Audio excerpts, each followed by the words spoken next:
All right, can you all hear me? Hello, hello, hello. I think, yeah, we're good.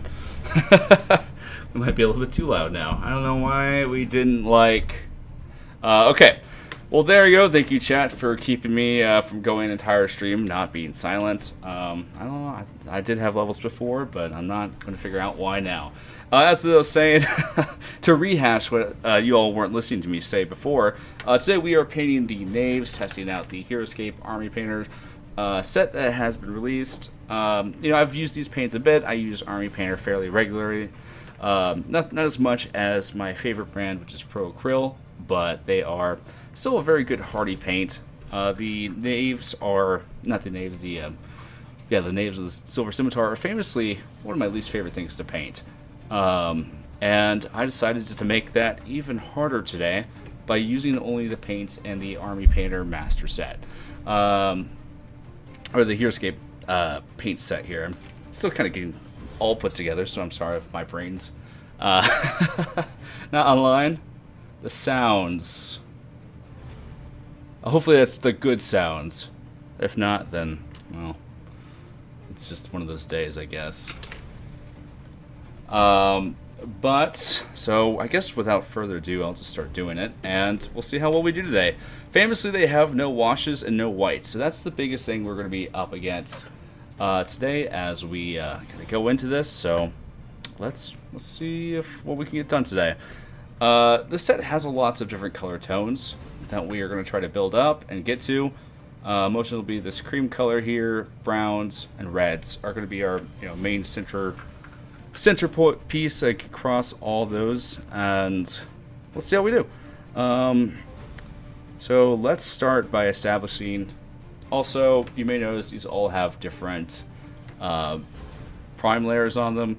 I was saving these guys for a video on how I wanted to showcase how how it affects your final results, but then I never got around to filming that, so that's why ultimately what we're doing today isn't going to matter.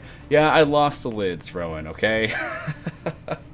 I lost them, and I don't know where they went. I get in a frenzy sometimes when I'm painting, and I just start grabbing things, and when I'm done with it, I don't know where anything went. So that's why they don't have lids. I'm finding new ones, but thankfully I have my trusty declogger to fix that issue. We are using this also. I lost one of the paints, but thankfully I had the copy of it. Is the Revna Ochre, starting off as this base layer, which will give us kind of a really good starting point as we transition to brighter colors. I am using, for those curious, a vortex mixer here, as that these paints have little tiny metal balls in them, and that allows me to shake them and mix them without breaking my wrist. It's one of the most important tools you can have as a painter, I'd say, besides painting. Now this just comes out. This is why you should put your lids on them.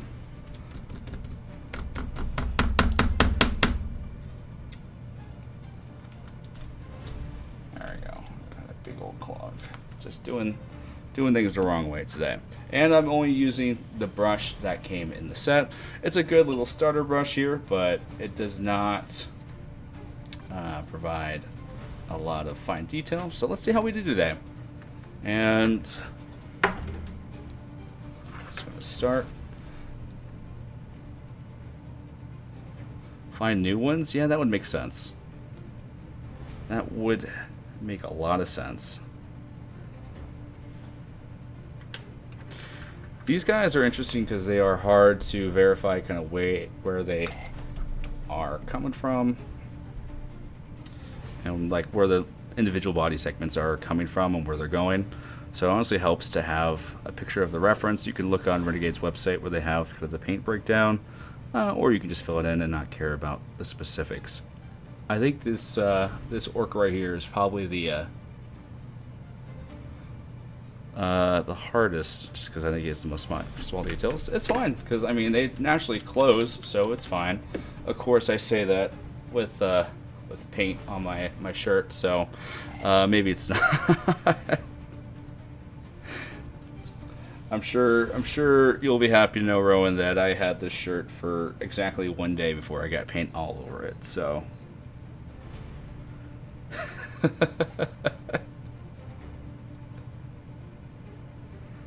Okay, so we're just establishing this base layer now. And getting in the flow of things. I'm always a little rough starting the streams. I'm like, where am I? This is why I like to edit my things more, because I'm able to maintain a bit more appearance of control in a situation.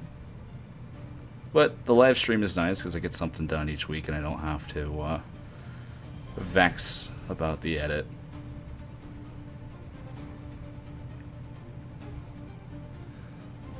Oh yeah, it is. It's not a bad shirt. It's all right. Yeah, if anyone wants to get this awesome Kimoshi chibi shirt, Chiboshi shirt, hexala.tshirts.government.tv. Their website is the place to get it. I think that's the website.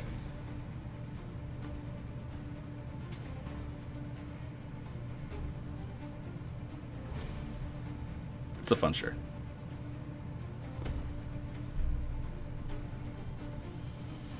And I'm just kind of basing this whole layer in this. Since we don't have washes, I'm trying to kind of create a darker undertone. So then when we do the highlights, we already have kind of the shadows already filled in. I've been working more and more with using less washes or nominal washes, kind of moving away from the classic Heroscape method and doing more of a kind of a classical paint style. But washes are definitely nice for these kind of guys, as they just save a lot of time.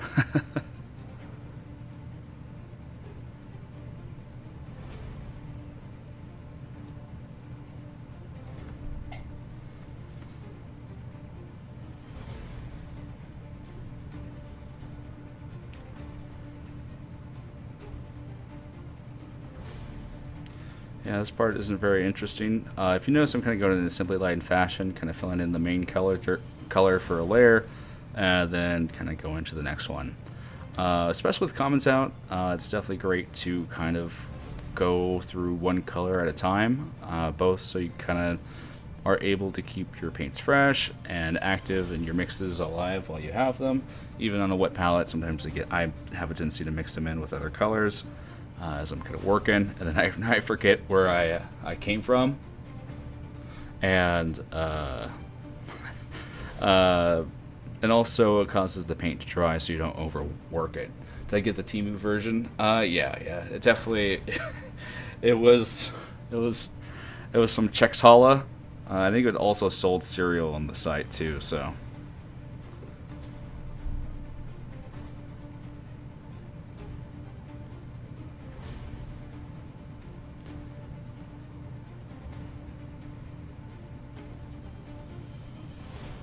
I hope everyone's doing well today. It's been kind of a weird week. It teased me that it was fall, and you know, we had that nice 60, 70 degree weather. I was ready to break out the Halloween theming for the channel, and then it decided to become 90 degrees today, and now I'm sad, sweaty. In October, it's going to be really fun.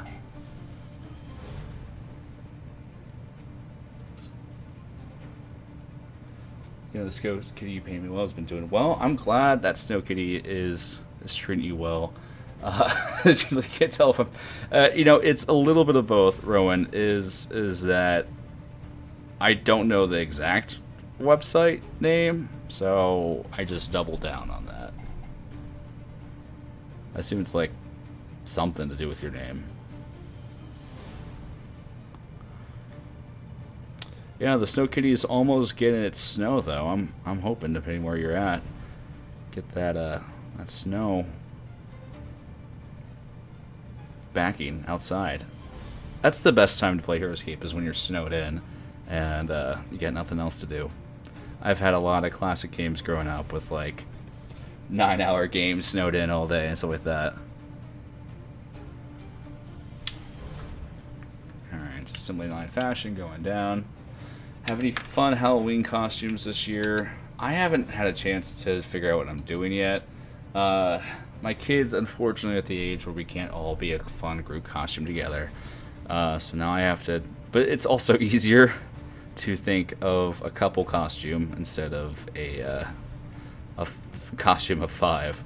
My daughter, hilariously enough, decided she wanted to be a flamingo this year. And so we got the costume, and it's pretty awesome. I don't know. I haven't found out.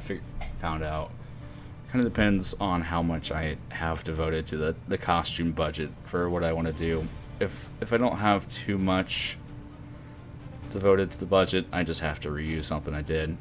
Although it's been a couple years since I've been Frodo, and my wife's been Sam from Lord of the Rings, so we might break that one out again.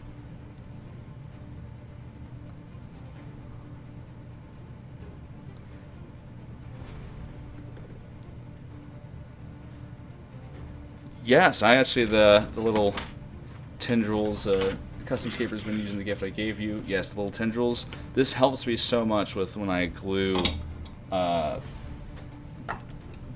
prints to the bases I have printed here. It's given me a lot better adhesion, so I appreciate that.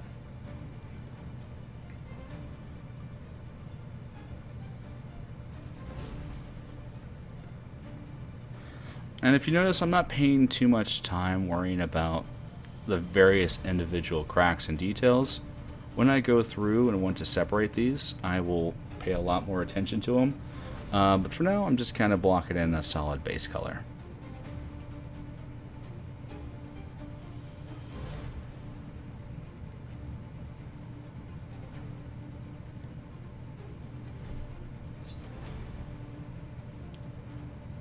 Should go as Derpy from okay, Hunters. Your wife can be Sussy.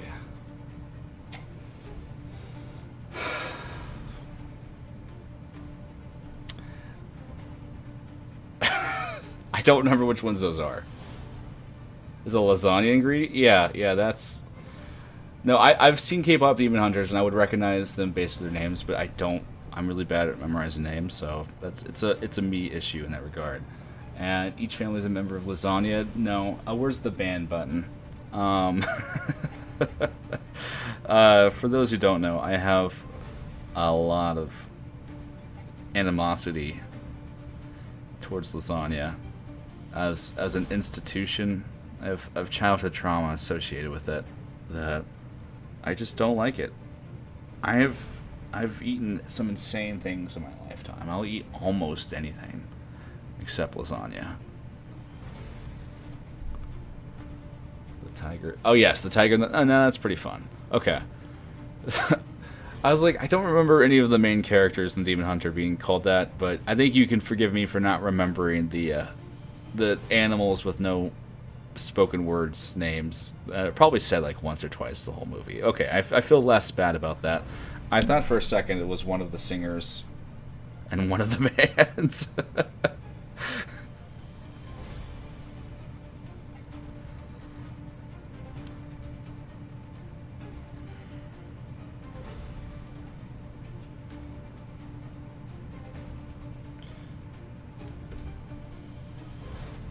Alright, so again, this is nothing too terribly sexy at this point. It's just kind of busy work associated with painting, but this is how you kind of do army painting. You know, you want to get all your tanukis done one sitting. You kind of just gotta do this way if you want to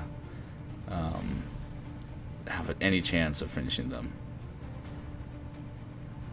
You of course can do them one at a time if you want. It just takes a lot longer. You'll lose steam really fast. About halfway through comments, I decide I don't want to do the same color anymore, and I just make up a new scheme because I'm bored. I definitely don't suffer from OCD. Some would say I have reverse OCD, where if everything's in order, it makes me upset. So I have no problem having things be different in my army. I get it past names. Actually said, yeah, okay, okay. I actually have a custom army car that's been working for VC. Hopefully, ooh, what's kind of the theming of it? I love custom cards. Believe it or not, I have like whole folders of custom cards that, I mean, I've made a while ago, but honestly, I've been wanting to look back and talk about them. I actually got into graphic design and all that kind of stuff because of Heroscape customs. Like, I figured out how to take the pictures and extract them and design the cards and all that kind of stuff. So I love customs, and especially if customs are, you know, well thought out.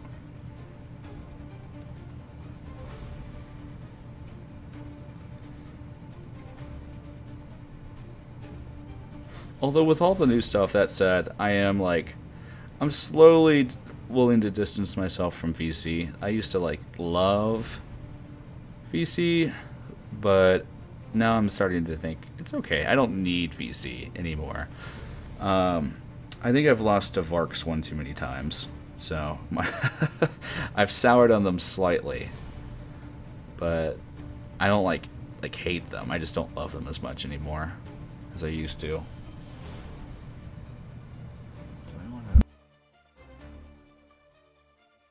Oh, just a tiny bit, so you can see what is going on. Yeah. Oh yeah. Feel free to post it. I think you're on my Discord. You can post it there or wherever, and I'll gladly look at that. All right, let's do the green guy, because honestly, the green guy is my favorite out of the whole bunch. So unfortunately, we only have one green color, so it is hard for us to properly build up, one may think. But what is green but blue that tried too hard? So we'll put a little bit of this deep water blue, mix that in to kind of create our shadows that will build up.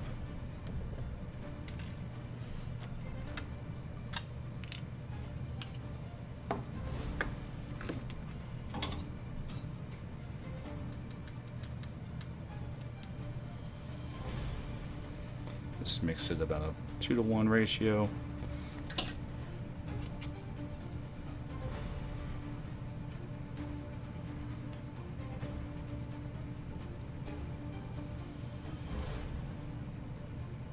Maybe just a little bit more blue.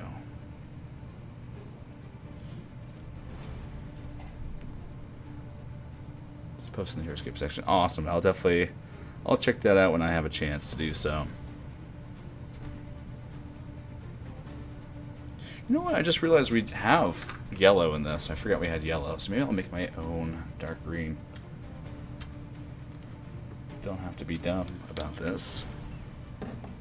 So I wasn't liking that color too much. Stuff you learned in kindergarten here. Nice yellow green.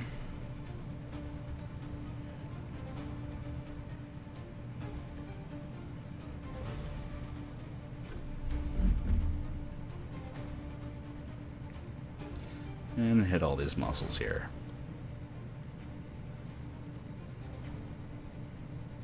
This is my favorite model out of all the Knaves. Like, I mean, he's just so much better compared to the other ones.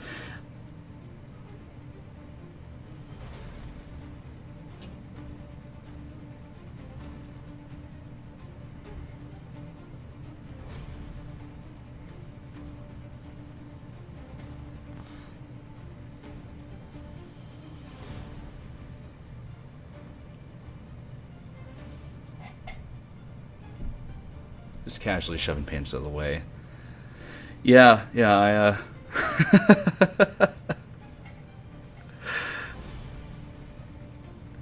just casually making me self-conscious. You know, it's no, it's how I work. I'm like I said, I get in a frenzy of I can focus on one thing at a time, and I'm focused on the Knaves. Everything else is just in the way.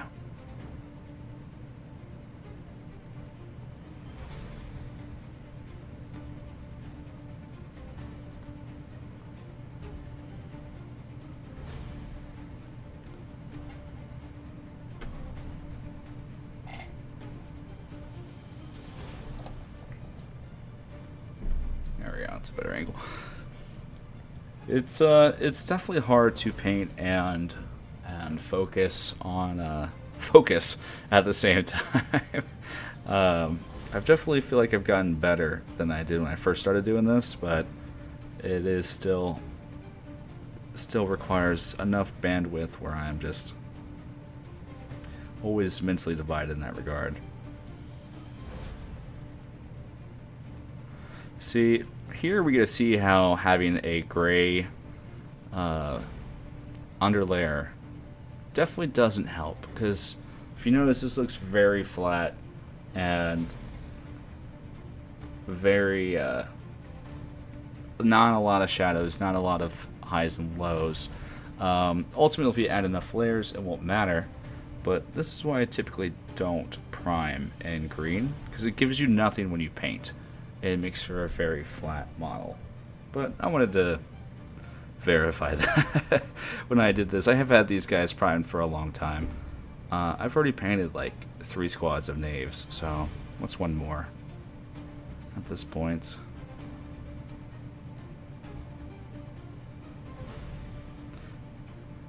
This kind of behavior like this makes me question what happened to the hard drive. You know, valid.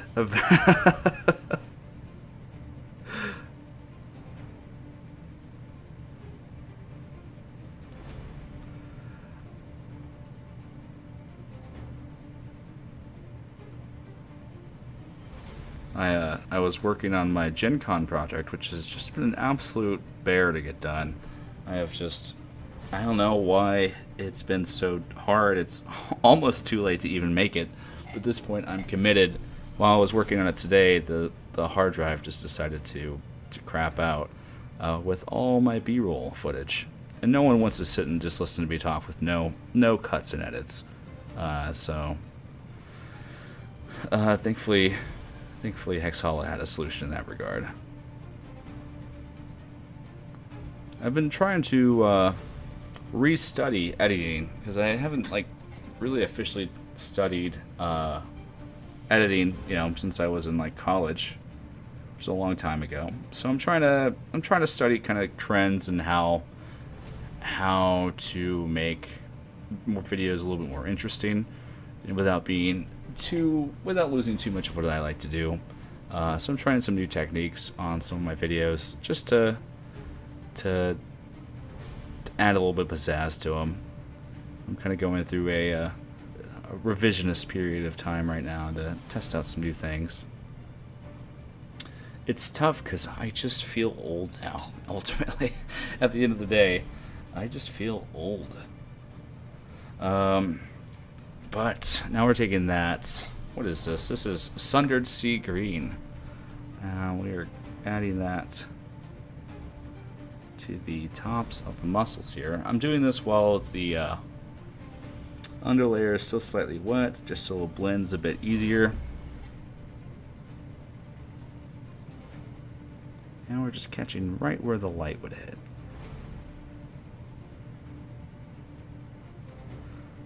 Most likely the light hits would hit the top of these things, hit the sharp curves, and go slightly down like this.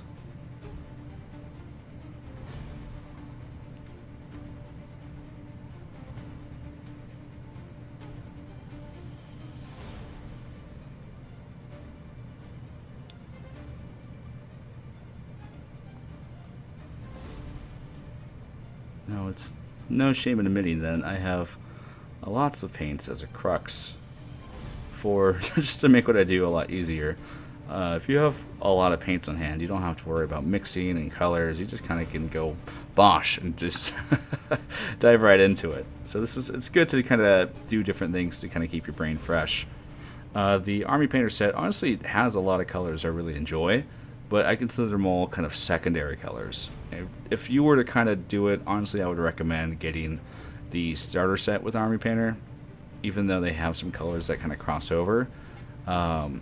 Just because you need like the basic greens, reds, you know, blues, and some of the other colors, and white to expand your, you know, repository a bit from there. Those muscles, though, yeah, they'd be popping. And we're gonna take this yellow and mix it slightly. Ultimately, with greens, you want to go from a more bluish green and then work your way to a more yellow green, if at all possible.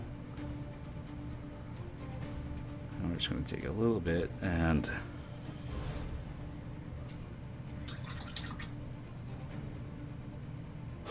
be a lunatic like me and just buy individual paints on my own when I need them. Be a lunatic like me and just buy individual paints when you don't even need them. But just in the hope that someday you might. Yeah, no, I definitely feel that. I just like collecting paints. Like, I just like... Well, a lot of people ask questions of, like... of what paints are good and how does this work. So I like to have a lot in hand just in case someone needs something tested or compared. So I have a bit. I don't have any P3 paints, which is, they're just not sold in my area. I've never bothered to. I try to get them from my game store if possible, but they just never been around, and I've never bothered to pick them up. But I heard that they're pretty good. I'm actually sad I didn't get any at Gen Con, as they are. I heard they're pretty good. It's from the one brands I don't have. I got a lot of Vallejo, a lot of Pro Acryl, a lot of Army Painter. I used to have a lot of Reaper until I just got tired of their paints. Plenty of black wash though. Yeah, I have black wash from 4 different brands, just based on the mood I want to do. All right, now we're gonna do a little bit black on the.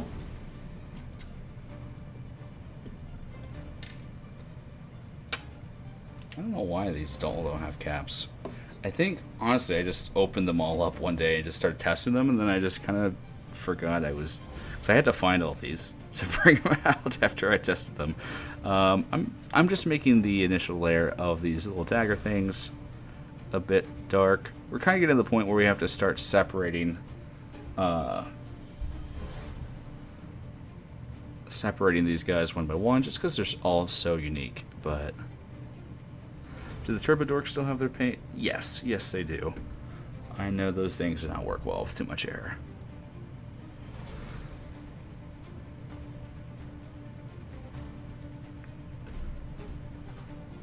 And they're also really big lids.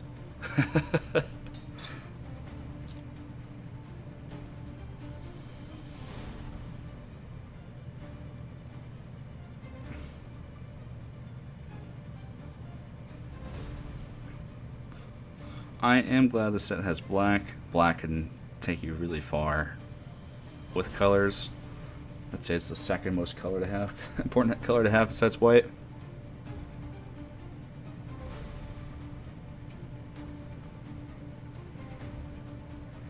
And we're just doing this because the gray is not going to do us any favors in this card.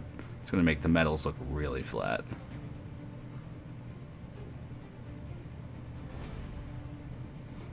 Honestly, the starter brush isn't terrible, though. If you're looking for a somewhat decent brush to do, it gives you a little bit of versatility. It's got a good tip on it, so if you take care of the brush, honestly, it can serve you not terribly. Okay, he's got it.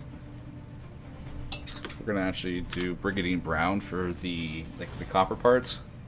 There's a local miniatures paint company in my area that uses lids like the Turbodork ones, but smaller. Mix the colors of black flakes off easily with even lighter pressure. Yeah. For the Rand.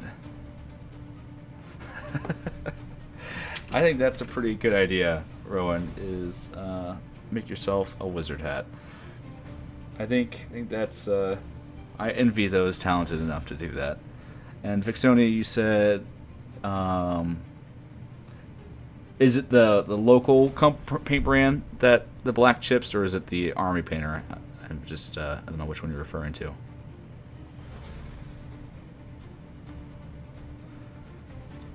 You're a wizard, Rowan. Fun fact, I've never seen a Harry Potter. For no reason at all. I have no, like, reason. I just kind of missed it.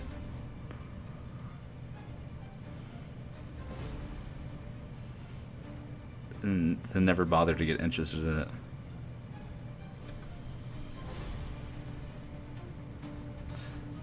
Oh yeah, the local paint brand ships use Pro Acryl black paint. Yeah, Pro Acryl black and white.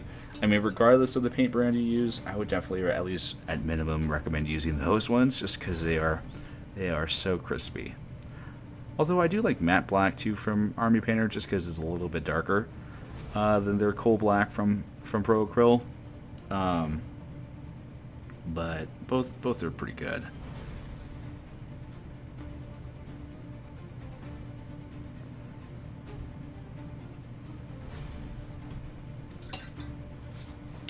Alright, I think we actually have a pretty good pre-mixed color. We're going to use some Arboreous Berry. While my lid flies off there. Hopefully no one noticed. Their white paint is nice though.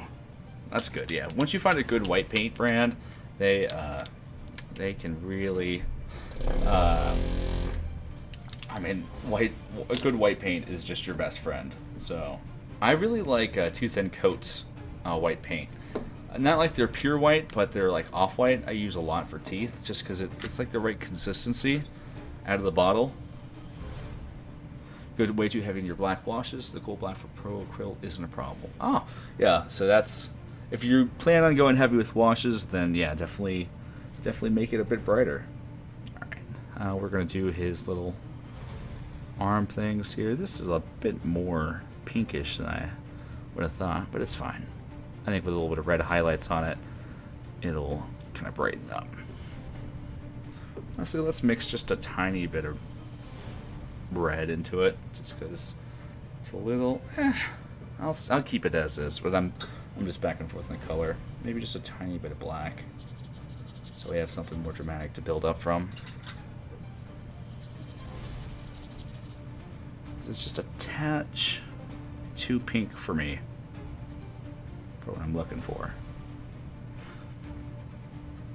It's a good little burgundy though. You don't get to work with burgundies too often. Rotting wine. I think it's the exact same color actually. This is Arboreous Berry, but I'm pretty sure because none of the biggest problem I have with this set is none of these are exclusive to the Heroscape line. So many of these I actually just already had. It wasn't until they went on sale for like $50 I was like, hey, I could always use more paints.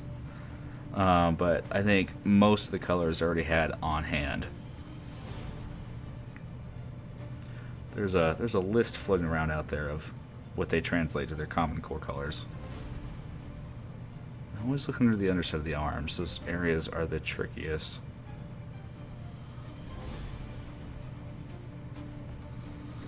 Let's see here. Get these thin.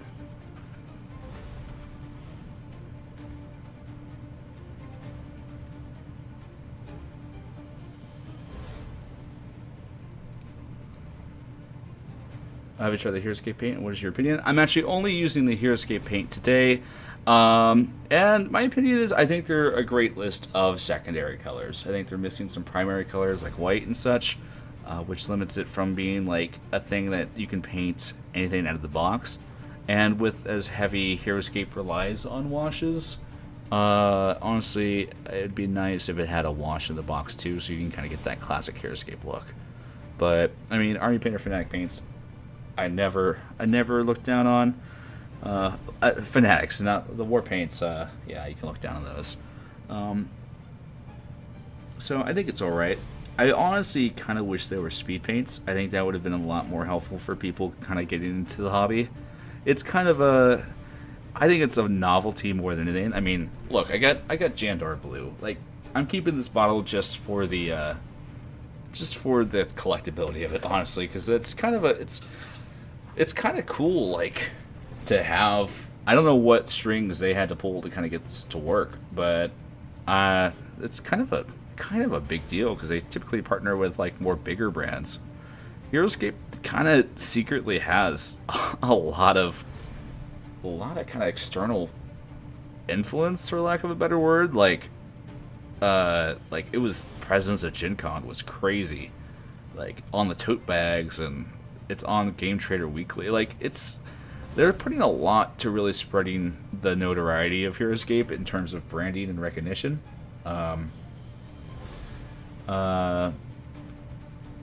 So I think it's cool. They have Crimson Red, which will work, but I do wish it was just Utgar Red. I agree in that regard. Like, why? I don't understand why some of them are named. Like, you have Raylan's Manticore, which is very, like, right there, but then they didn't even bother changing, like, something like Batwing, which, you know, it's just kind of there. And there's not even any bats in Heroscape, so it's kind of like a, I don't know. It's kind of a random assortment of names.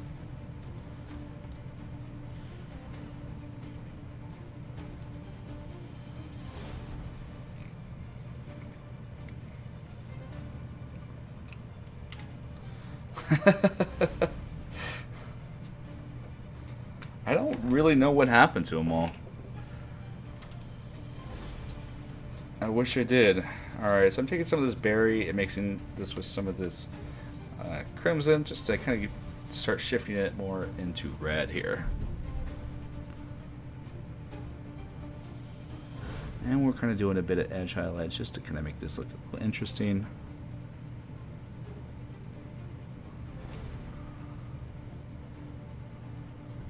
And a bit of stippling. It's a bit more of that color, I think so.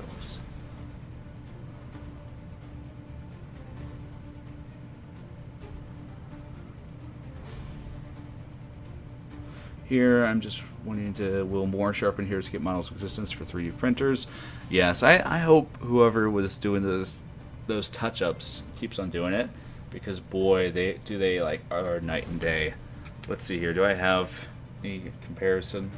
I don't think I do, but yeah, like working on touched-up models for Heroscape is really enjoyable.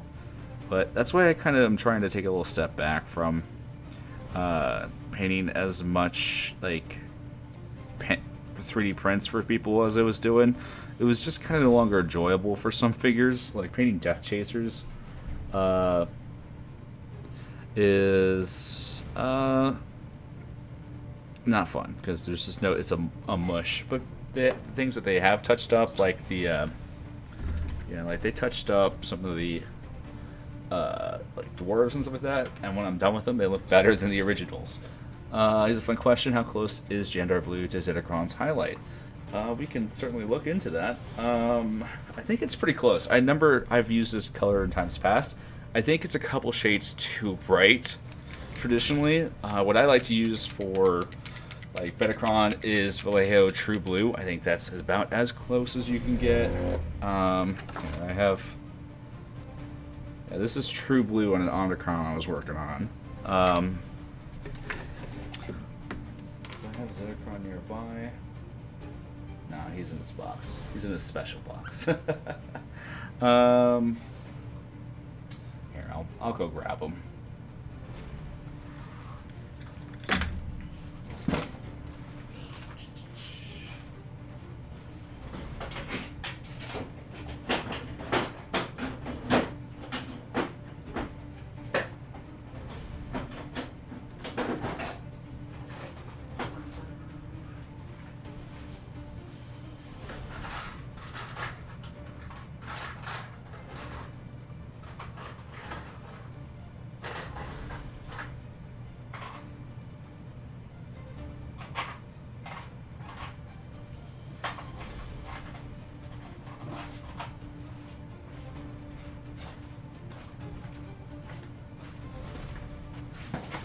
Alright, I'm back.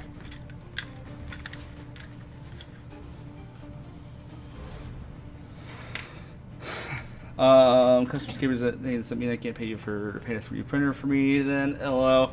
I'm honestly trying to step away a little bit. Just real honestly, I was just getting a little overwhelmed with commissions, but you can always talk to me about it. I think I saw you message me, and I'm sorry for not responding back. I am a little, like, I hate to say the word busy, but I have a kid in school now, and I'm just trying to take a little bit more time focusing on the family for a bit, at least to the end of the year. But you can always message me, and you know, it just depends on what the situation is. I'm definitely done painting large quantities of squads. Okay, so here is our boy. So after wash, let's see if I can just do a tiny bit here. So you can see that's significantly brighter. The collective gasp as I mark my Zetacron right there. I don't care. And that's an official one, by the way. That's not a print. So it's definitely a couple shades lighter. Of course, you always have to factor in how you know, washes affect things and stuff like that. But it's not fully there. Like, I don't know how to describe it, but it's close enough. Like, if you're just doing this, it's close enough. But it's just a tad bit bright.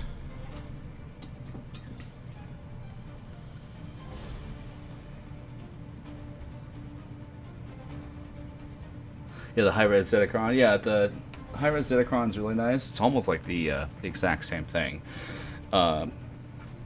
Especially if you can print it halfway decent, or paint it halfway decent, you can get away with it. Yeah, thanks. You have slightly bluer too. Yeah, so that's kind of how it looks. Up there's my guy. It's fun if you hop on when I'm live painting. You can definitely see how easily distractible I am. You can totally throw me off course.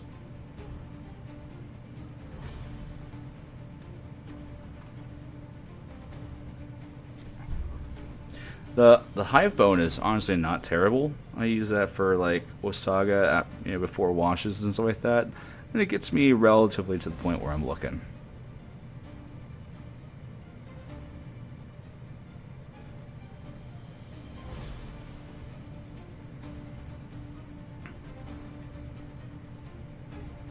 And we're just putting a little bit more yellow into this to really make it pop out.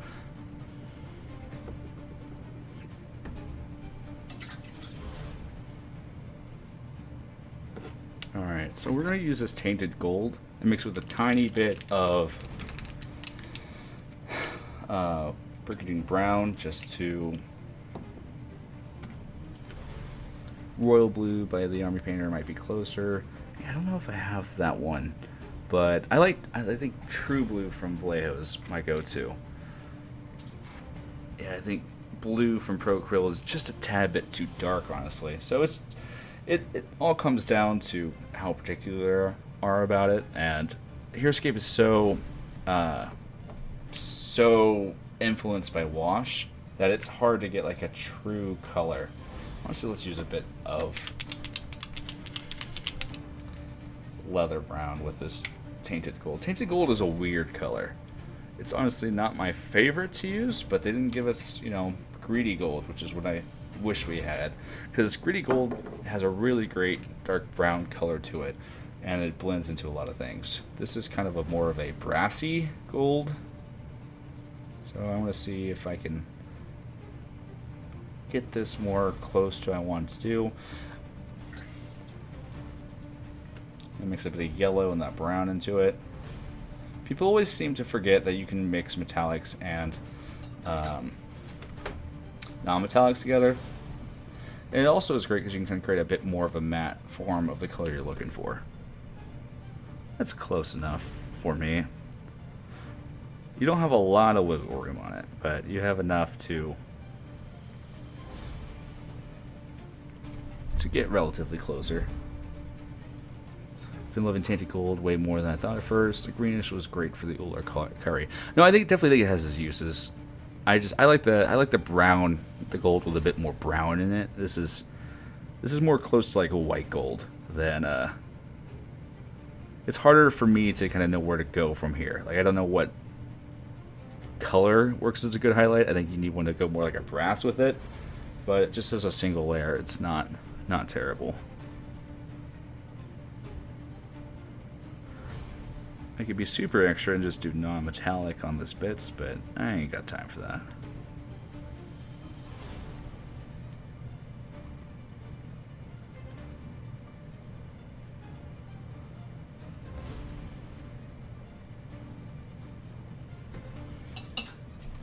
Alright, let's get... Just throw my guy on the floor first off. And... If you notice, I'm stalling on the orcs because I'm currently thinking how I'm going to get that orc tone in my head. I think I might be able to mix the blue and the green together to get where I need to, but orc tone is hard enough as is to get accurately. What was I looking for? Oh yeah, plate mail metal. It's a pretty good. I like the color of Army Painter metallics more than their application, if that makes sense. Like, I think their tones are all really good. It's just, I think Vallejo model color and Pro Grill have better application and smoothness of it.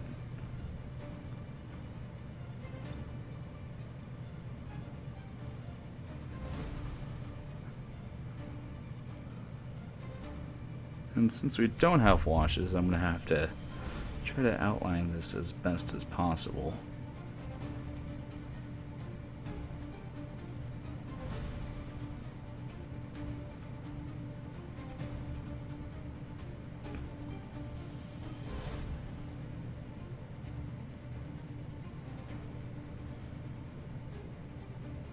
So I'm trying to kind of create each individual segment of this thing, trying to keep those lines intact. I, of course, may go through and tighten up a bit, but this is a good place to start.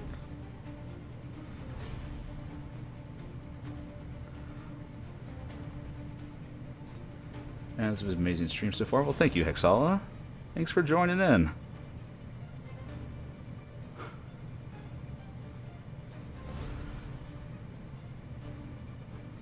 Rogue, I think you're... Oh, wait. I just realized what you're all doing. Never mind. I hate this.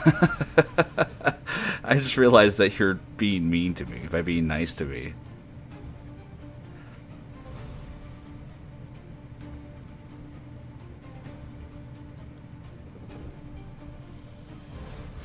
Yes, I'm limiting myself solely to the paints in the Heroscape box tonight. So, now I have formulas for it outside of it.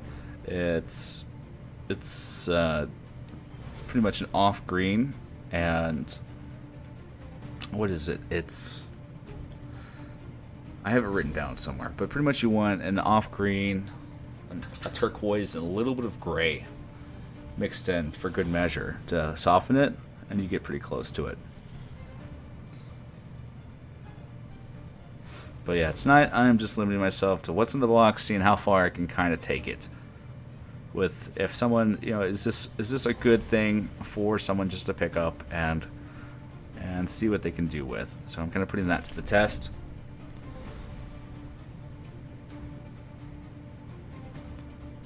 So far we're doing all right. It's not like exact colors, I'd say, but we're getting close. It gives us enough colors to work with, and these are honestly like hard to mix colors, so it helps a bit having a bit of that versatility. Alright, let's get some Ancient Stonin, which I really like. I think this is a really great neutral. Now, when are we getting a new Hexala gameplay? If you were to shake hands with a Scimitar, which hand would you shake? Depends on the Scimitar, certainly, because Maladrix has lots of nasty hands. I assume I would take the little tiny hands in front and not the vicious ovipositors in the back. You know, especially with the ones with scythe hands coming out, I'd have to be... Oh, wait! I would shake this hand, right here. Sans Knife. He's a Scimitar. You know? Loophole. That's probably the most hand-like thing the bugs have. Yeah, Hexala only does unboxings now. They sold out to big box, and that's all they do now. And we are going to take this Repta Ochre and mix it, creating a blend between the two colors. And we're keeping this very thin so we can layer this on.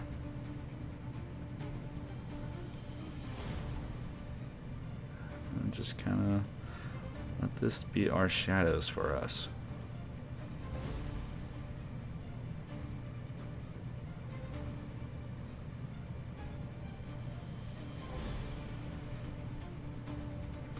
This guy's definitely getting a lot more love because he's my favorite.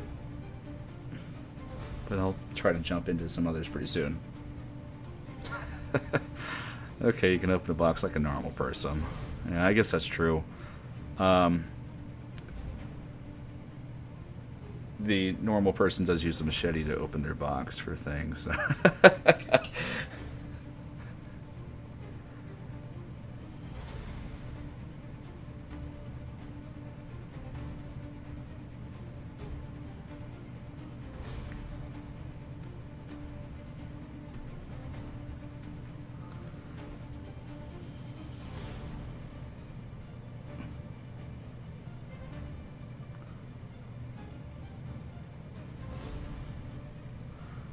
These parts right here by the neck give me great misery.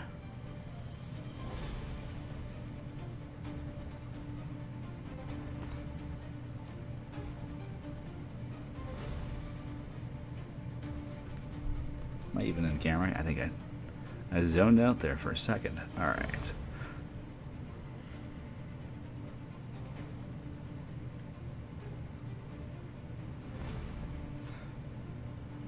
The reason I don't like the Knaves is they just require a lot of cleanup. Like, you have to go through and tighten things down.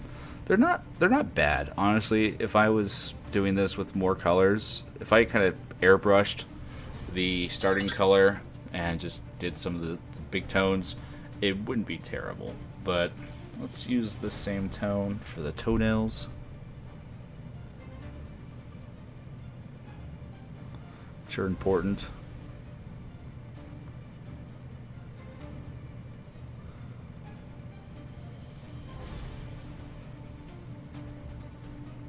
Now we're just using that pure tone to bust up these colors a bit as well.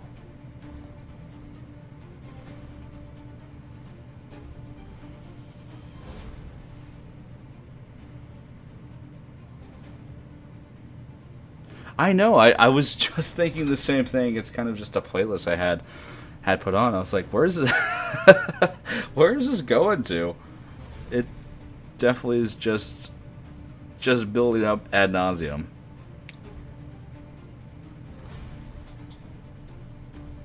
Let's put on. We can put on the gentle tunes. We can mix it up a bit. Because it was making me a little. I'm like a little anxious. I'm like, where are we where are we going with this? There we go. We'll go some nice gentle lo-fi beats here.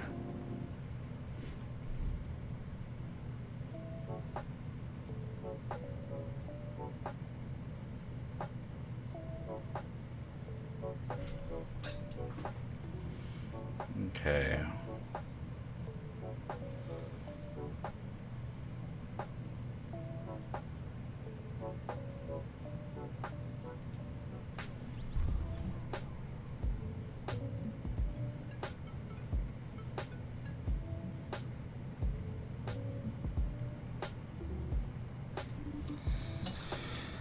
And let's just add some brown. Ah, yes, human music.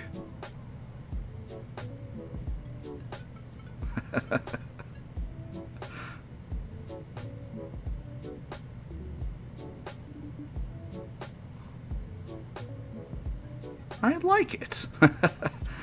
Hungry for apples? I don't know if you're referencing Rick and Morty, but I assume you are. And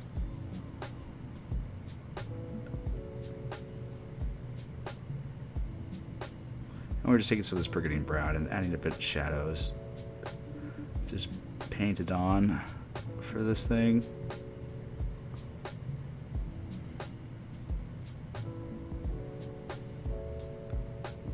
He is an anime hero and he just has way too many belt buckles right here.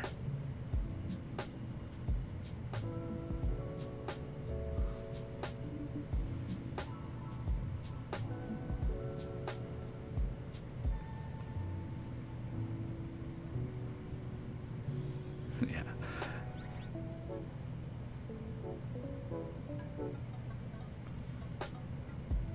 I really enjoy animation, so I try to watch a lot of at least halfway decent animations as I can. And so that one definitely is on my rotation. It's tough because nowadays it's a little bit cringe to say I really like watching Rick and Morty. It's just because of the community hasn't made it a very good statement. But I'm like, I like it for different reasons. Doesn't help my case at all.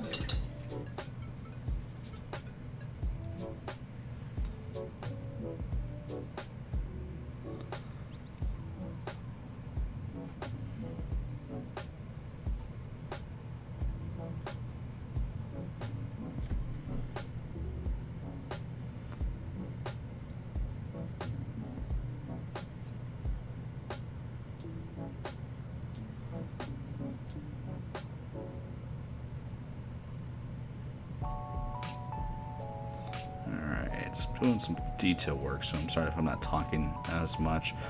I don't do a lot of details live on stream just because it does require me to move the figure to inopportune spots and me to not talk too much.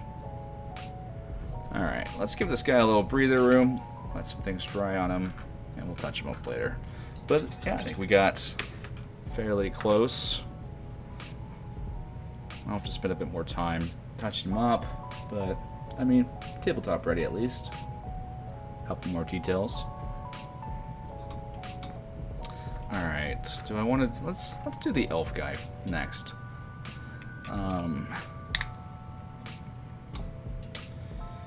Thankfully, I didn't lose it already. I had them all so nice and neat lined up. I don't know what happened here.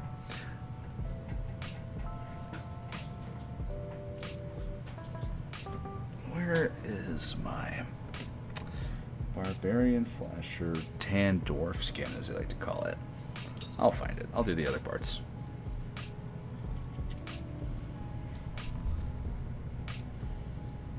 Alright. Arboreous berry. Honestly, I'm thinking this might be a highlight, but let's see. Too dark for a highlight. We're going to do a little bit of wet blending here at the very least.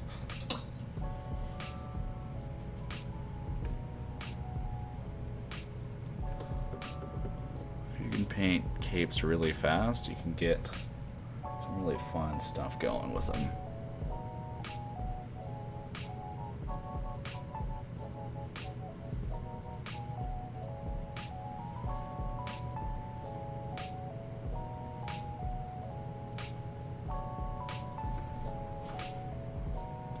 I don't know if those are dark enough betwixt each other, but we'll figure it out. Probably should have gone with Batwing as the base and built up from there. Cape Girl is my favorite. I think she's okay. I don't like the... She definitely gives off like, I'm going through a phase, Mom. Or I'm not going... It's not just a phase, Mom vibes. I don't know. She's okay. She has 10 too many belt buckles for me. The Orc Knave. I think she's my second favorite though. I don't like the orcs in the set. I'm bothered by how much smaller their heads are compared to classic Heroscape orcs, and it's hard for me to get past.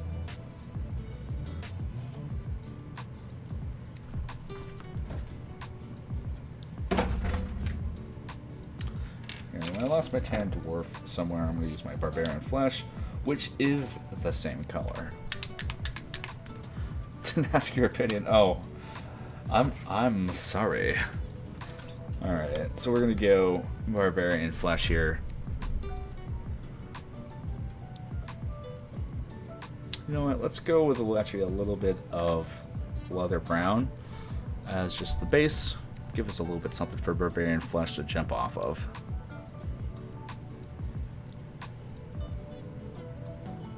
In the Army Painter Master set, they actually don't give you flesh tone, and they just give you leather brown to, or fur brown, I think, to do skin tones with.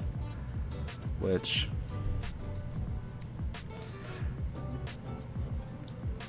shaming orcs based off their head size is a new low. I assume so. It's I mean, I'm just particular about it. I think, and especially, like, take these guys, and when we get the new Valeric orcs in the future, with the current scale creep we have, I feel like they're going to feel very small. That's one thing no one's really talking about is how big Heroscape has gotten the last few waves. Using Barbarian Flesh is cheating. It's a very good skin tone if you're looking to do things. But it's in the set, so I can cheat. If you do it on top of a bit of dark brown, you don't even have to add in shadows.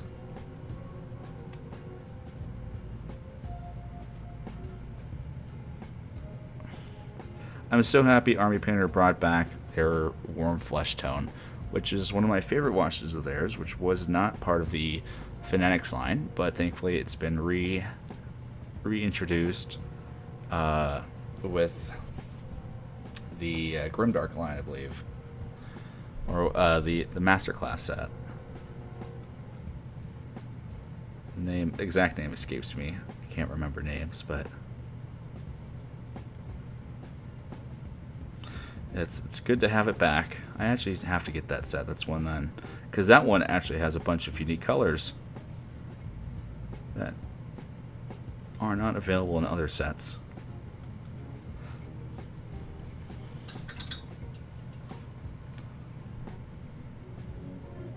This is a rename for skin, dwarf skin. It's a bit pink for my liking. Yeah, which one is that? The Crusader. I know what you're talking about, but yeah. Now, I don't like when, like, Vallejo's flesh tones are a little bit too pink for me. My favorite skin tone is to go up from Shadow Flash from Pro Acryl, and then go to Light Shadow Flash. And that pretty much, or use Advanced flesh tone to Tan Flash from their line. They have probably my favorite skin tones. Like, it's just out of the bottle, really nice, lots of room for development there.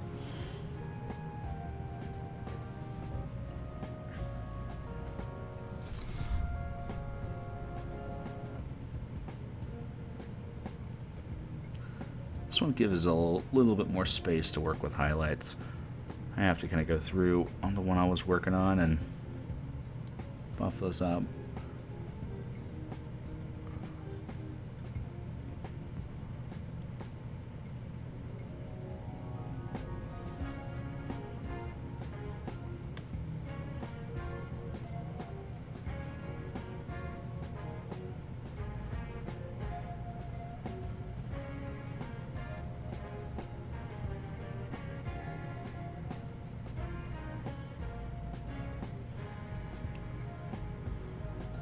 Am I going to close that drawer? Maybe.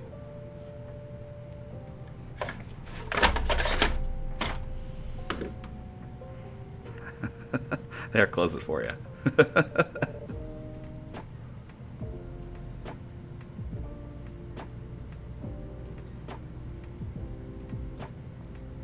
There's her name, Crusader Skin, Dwarf Skin. I find, what's the brand? The Two Thin Coats Dwarf Skin is not half bad.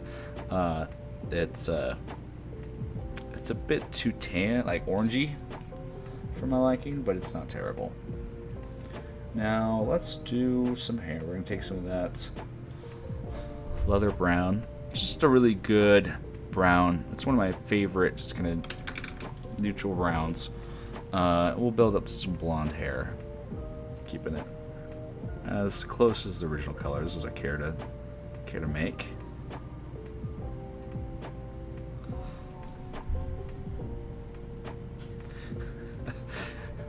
There.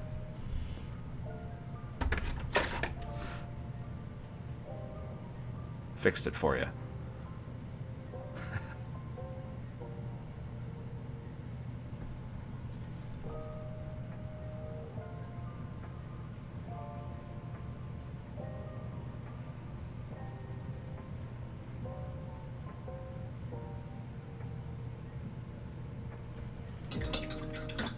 Yeah, I definitely like working from black up more than I like working from gray. Like, if you notice, he's just popping out a lot less. I had to work on creating the highlights a lot more. This one, I'm able to have a lot more room for the colors. Oh, welcome, Brandon. What's up? You'll be painting tonight as well. Oh, what are you painting tonight?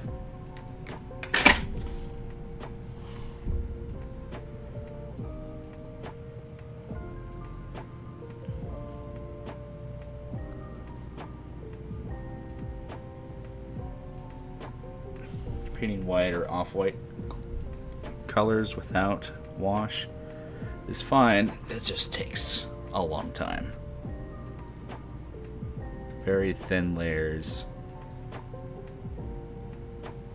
And I was back and forth if I wanted to use like any like mediums or, you know, like binders or like that to help with it, but I was trying to keep it as close to the stuff in the box as possible. So I'm not even going to be creating my own washes tonight as much as possible. Vipers times 7 and 10th times 5. Well, that's that's a haul right there. But you know, honestly, once you get in the flow with that kind of stuff, it's not bad. Vipers thankfully are only like 3 colors. 10th are a bit more. I don't like the 10th because I have a hard time knowing where like the things are. Like once you kind of figure out where that X cross is and actually where the strap is and where, like, they just have lots of like lines on them. You have to kind of pay attention to what they are. But Vipers ain't bad. I enjoy painting Vipers, but Vipers are tough because you kind of have to have them like on their base while you're painting them, just because they're so twisty and curvy. But then it's hard with stickered bases to fully cover them all. Alright, let's add just a bit more barbarian flesh here, highlighting the nose, the lips, the ears.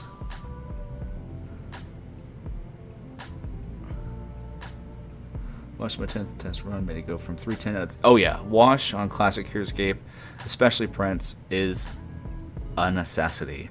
Like, it saves so much models. Like, I had a bunch of gladiators I was printing and painting the other day, and I didn't care a lot about them, and so I just kind of was filling in base colors and then put a wash over them, and yeah, it kind of just it bounded it all together. You know, before a wash, if you just can kind of fill in the colors, I'm doing a little bit of extra stuff. That's because I enjoy it. If you're just looking to get your figures painted, you know, base coat, wash, especially for classic Heroscape figure, that's often what you need.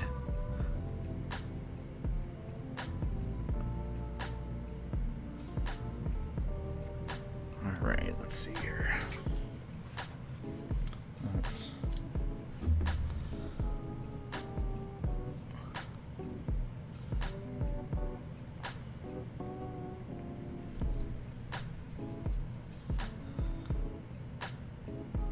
try to keep these lines as consistent as possible.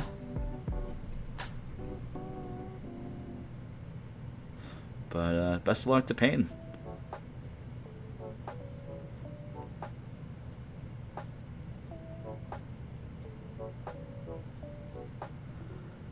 Red's a tricky color because you always kind of have to balance how much you want it to appear as red. Because if you add too much of a lighter color, it becomes pink. If you add too much yellow, it becomes, you know, orangey. So you're always kind of balancing those highlights with what color you want it to be perceived as. Thankfully, the Army Painter starter brush has a very good tip on it. Honestly, you can paint any detail as long as the tip of your brush is consistent and narrow.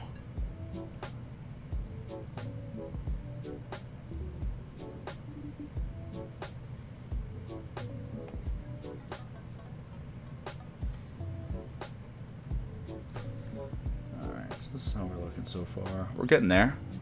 Slowly but surely. I wouldn't lie if I would say I'm not missing my my other paints right now. But honestly, this isn't a half bad selection of colors. I think they could have not had. They don't need like these two purples here. even though like they do highlight into each other pretty well, it's just I just don't think we need it in this set, especially since they have good colors to mix their purples with. I wish we had a white instead of one of these purples. I love Einar purple, or I think it's Magecast magenta normally it's called. It's a very good color. This one's alright. This one's not bad.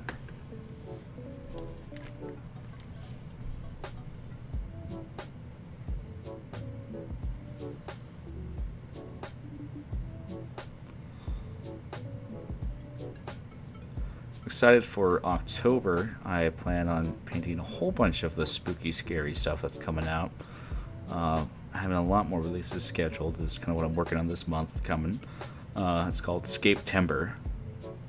So it's going to be...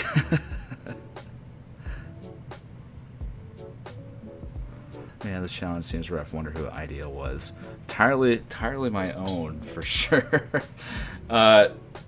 No, I think I could say it. I don't know what level of pretending you want me to do, but Rowan had this idea, and we were kind of collabing on this video here, and expect a painting video from Rowan in a couple days, doing a very similar challenge.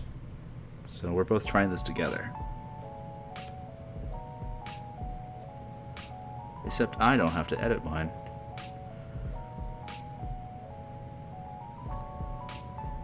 Excited for the baby dragons. I am excited to paint the baby dragons for sure. I wish they were... I don't know. They don't seem to hit the right notes in the playstyle. Like, I don't know. Like, they were supposed to make, like, Zenithrax and Sonlin a bit better. I just think they're a little bit too pricey. I just wish they were a tad bit cheaper. But... I mean, aesthetically, they look awesome. I'm really looking forward to painting swarms of these little guys. And they're a little bit more multi-purpose. I can, throw them at my D&D players that are misbehaving.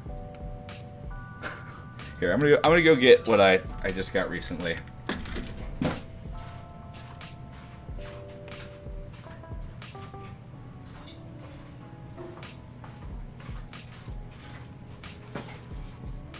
My players have really messed up. I'll break out the Tarrasque. It's I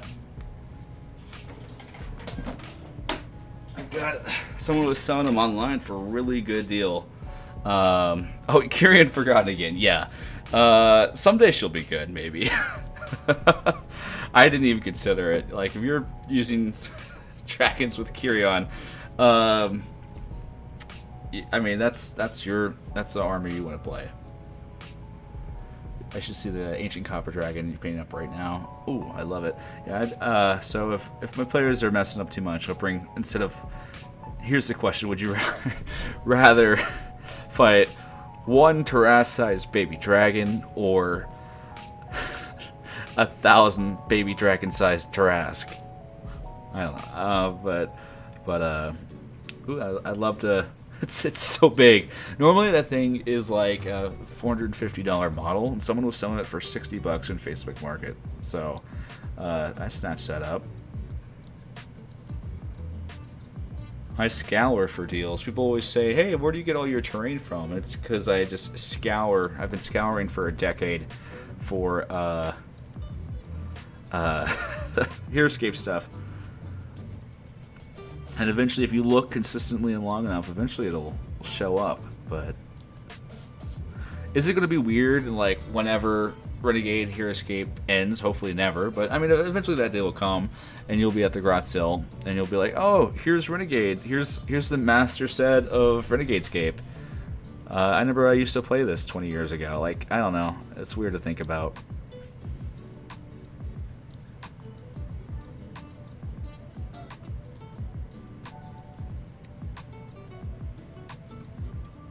I was talking about something. I genuinely don't remember what I was talking about. Ancient Copper Dragon, I would love to see it. Copper is actually an interesting color for a dragon to paint, just because I always find it hard to transition from some metallic colors, some like off metallic colors, to, if you're just using true metallics. kind of knowing where to go from them. Like how do you highlight copper? It's typically you can use like a brass or a gold, but you know, it's tough. You're looking for the super battle droids for C3V guys right now.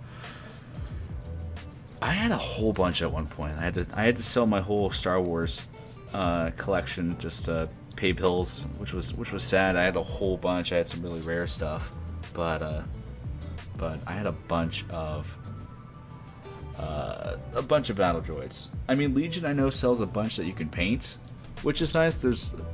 And I like those models a bit better. But if you're looking for the Wizard of the Coast stuff, on Craigslist and shopping, they'll show up eventually. I know they're not too expensive because they're pretty common. Alright, for Glenerva, Golden Quilla Yellow plus Greedy Gold. You'll open Basing sounds like a great time. You open a Wizard Daycare. Yeah, that sounds like a really fun time. I like the science. I just wish they were a bit cheaper or a bit better. Either one. But for Glenerva, Golden Quilla Yellow. Let's see here. Pescuity Gold. I think that's a really good combo. For maximum effectiveness, base coat brown. Like use like a leather brown. That way, all the little stuff falls into the shadows when you layer it up. I would honestly, so I would do a 2-part yellow highlight. Let's see, I think I just finished my second Glenerva.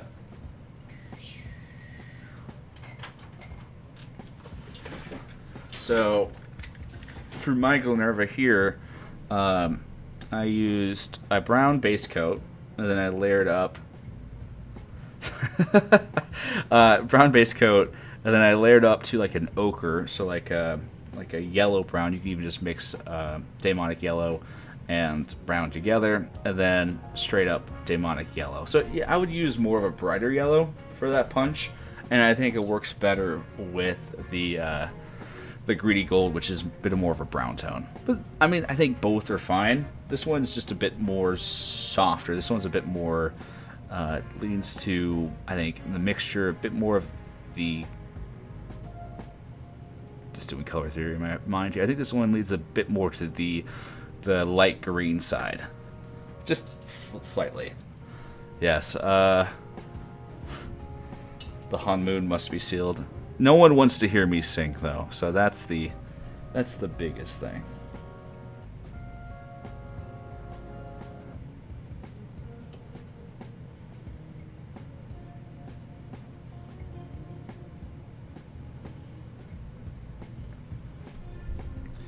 But yeah, to answer your question more precisely, I'd go demonic yellow plus greedy, just for a bit of contrast in those two colors, and it's a bit brighter and punchier. I don't even think I'm focused on painting anymore. Alright, let's do this Brigadine Brown just to darken in some of the straps so I can kind of visualize how this is looking here.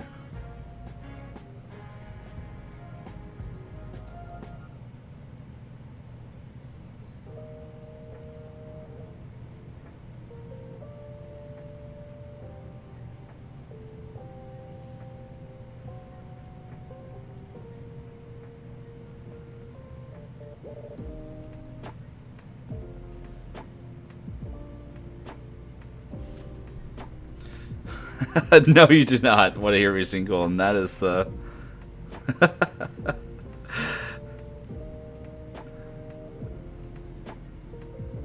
I can't carry a tune in a bucket. Also, I just literally cannot memorize lyrics. Or even hear lyrics to most songs. So I just hear... go, that's pretty much all I hear. Should we do a karaoke stream? I mean... I've never been one to shy away from absolute embarrassment, so...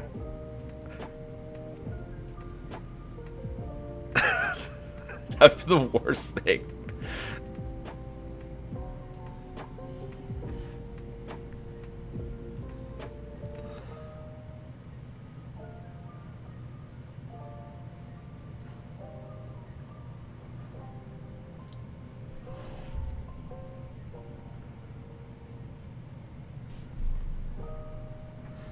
I was never bullied in school because everyone literally just I just was embarrassing myself as is constantly that even the bullies at school felt bad for me.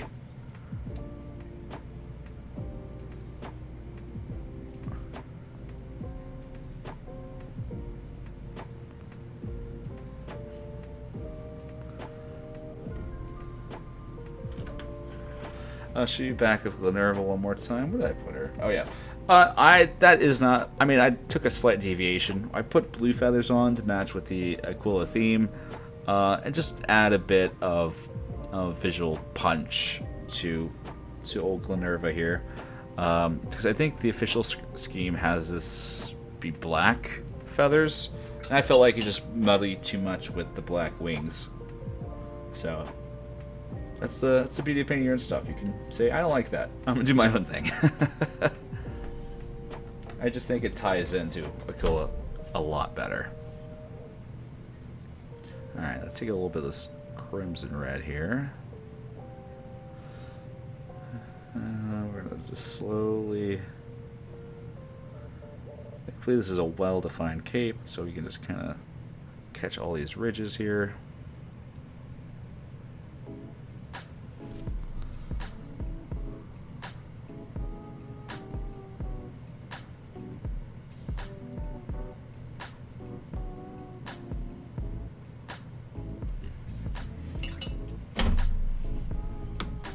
We can get a little bit of yellow into this. Oh, we do have Raylan Manticore. Do I want to transition this to a brighter red than the rest, or keep it more uniform? I don't know. Let's add just a tiny bit yellow to this.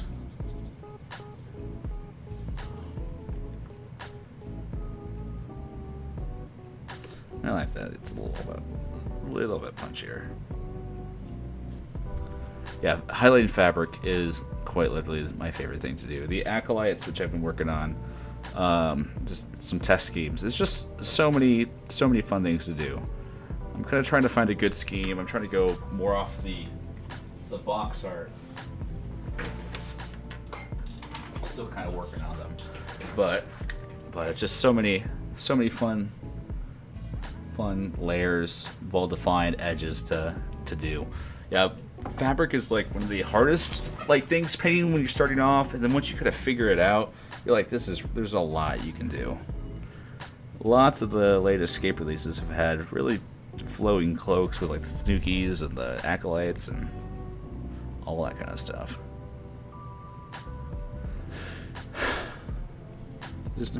Just knock everything out of the way, why don't you? Well, I already did, so I mean, a little too late to give me that advice there. Alright.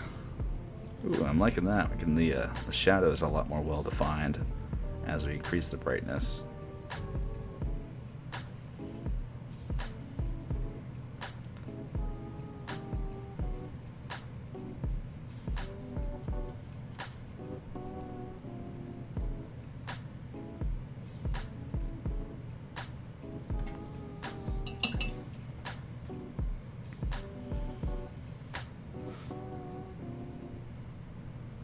Be lack of order, predictability, gradual decline into disorder. We're way past entropy at this point. We're in heat death.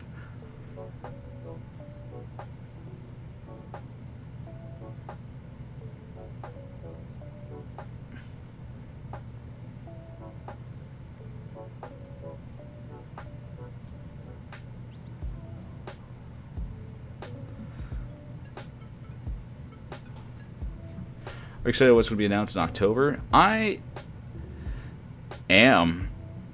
I mean, I saw a lot of it at Gen Con.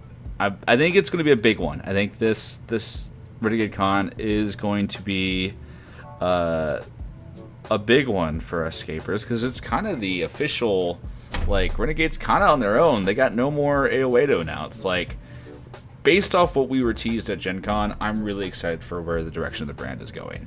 Like, Scape is getting weird in the best way possible. Like, we got Scottish demons and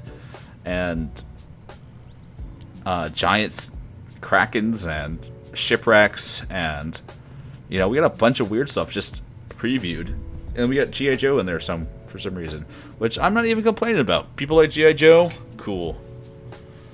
And they did a good job with it. Honestly, it's like doesn't feel like a cash grab. Like, I'm sure people who love G.I. Joe will be really happy that they have some good figures on play. And the figures do look really nice. Like they look better than some of the first releases of Heroscape. Oh, we just did that. All sorts of sloppy here. Let's spread that around. But yeah, I know you all are have some kind of special presentation, so I'm excited to see what that is. Although I have my suspicions because I was next to you when you asked for it. Hoping for another battle box. Yeah, that would be great. I think another battle box. I'm surprised they don't have more battle boxes, like just kind of routine. Like, honestly, I feel like I would have preferred like the Vords and Bugs as like a big battle box. Like, you give these two opposing units and just kind of that way every box you buy is like things you can fight with each other, and they just get a lot of value out of it. But I see why they don't. But another battle box would be really good. The Shadow Place and Title Place and Ninja from G.I. Joe is really cool as well. Yeah, I haven't even had a chance to look through all the G.I. Joe cards. I have just been just I just will take them all in as they come to me. And oh yeah, the futuristic Valeric orcs are S tier. Like, everyone's like, oh, I want future orcs, but they're not willing to accept how ridiculous things progressing. Like, they aren't modern future orcs. They are mid-19th century orcs. They all look like they say, hey, wise guy, eh? Like they are, they're nasty little, you know, they turned from war to commerce, which I think is just a fun storytelling. Yeah, just being at Gen Con, chatting up Rowan, Lee, and Cohen, far more optimistic than I was up to that point.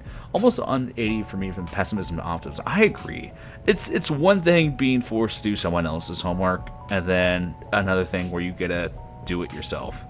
And I mean, Renegade's primary export is nostalgia. Like, let's not lie ourselves here. Their main brands rely on nostalgia, which I mean, nostalgia's fine. It's the fact that they haven't been able to capitalize on that. The fact that we're getting Dunt and Carr and so far, like, it's this nostalgia, but not pandering. You know, it's still a lot of work to get those units developed and created. So I'm really happy where we're going. Yeah, the other Rowan. This is exactly what orcs become once they discover modern technology. Yeah, they're just grubby little guys wanting gold, and like the dinosaurs still exist, but kind of in like a dismal, like, you know, before it was kind of like Valley of Gwengi or Gwengi, you know, kind of Harryhausen style dino. These feel very much like Dinotopia dinos, very much like they've been integrated into their society at this point. All right, we'll let this elf dry a bit. The elk is Halucia. He's the only elk in Scape. Leather brown is great for the bases. Just thought I'd bring that up. It matches pretty close. It's a couple shades, honestly, lighter than the official. You can mix it like a tad bit of the Brigandine brown for more accurate, but I just use leather brown for consistency.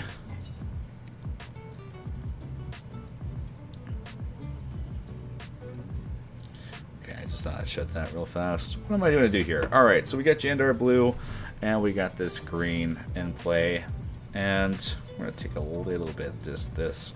It's killing me not having white here, so let's see how close we can get to. Because classic orcs or a bit more like green undertones than you think. There we go. That's getting close.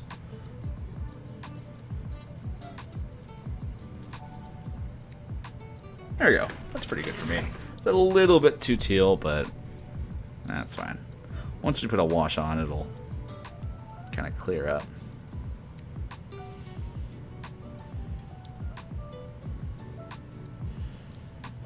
Oh wait, we don't have a wash, so I guess we're not doing that. But problem is a lot of the classic ore color comes from the wash. Like the Morrow, it's like doing a Morrow without a wash. Any new guesses on what Redacted Thunders are? Remember, theories are always fun. I have a lot of guesses on what Redacted Thunder are. So, Redacted Thunder, Thorman, I mean, is the obvious first suggestion here. Redacted Thunder, you have Thorman, who has been hinted at. He was even introduced in the AOA Master Set. He's someone that you would want to exclude. And we're starting to get some big player units in the game. And with Utgar theoretically out of the picture, it's a great time for a dude antagonist to arise in the form of Thorman. And if they use the inspiration from the AOA campaign, where he's this brutal Machiavellian warrior, then we have a lot of direction to go.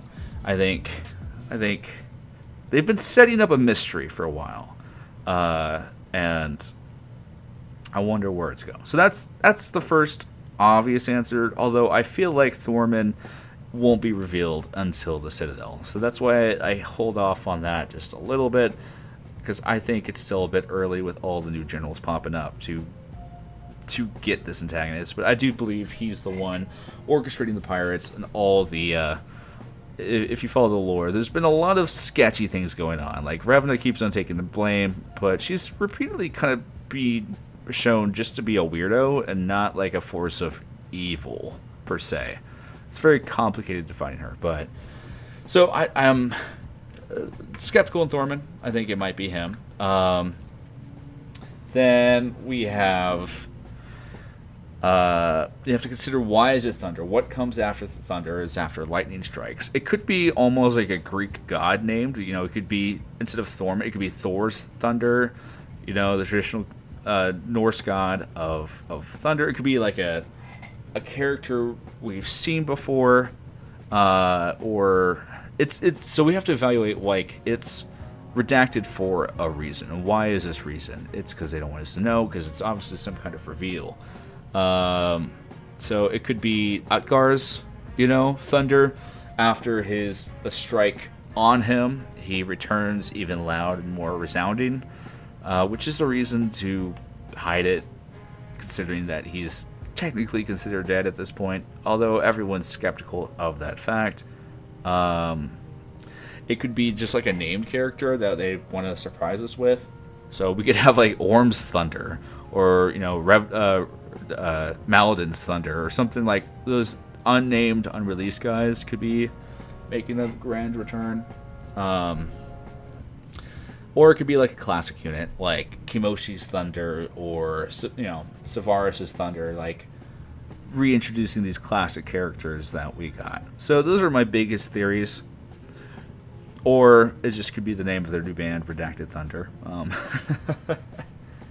Customscaper says it wants new dinosaur stuff, always and forever. I'm hoping we get a pterodactyl someday.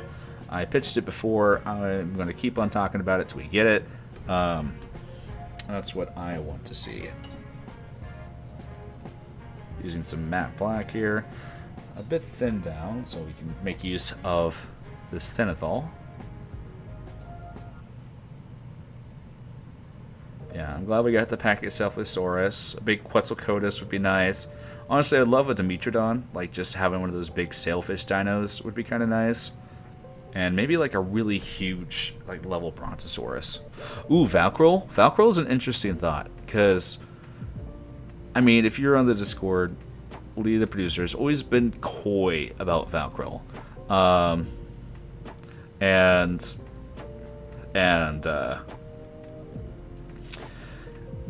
I would love this may be controversial, but I would love the D&D IP to make a return to Heroscape. I think D&D was always a good IP to have. You may have your feelings on it. I don't like how they did it, but I mean, the figures, the lore, the fighting style fit very nicely in with the Heroscape brand. And, I just want a beholder in Heroscape. Like, it just feels like it's missing, as well as the Lizardfolk King, which always has been a glaring absence.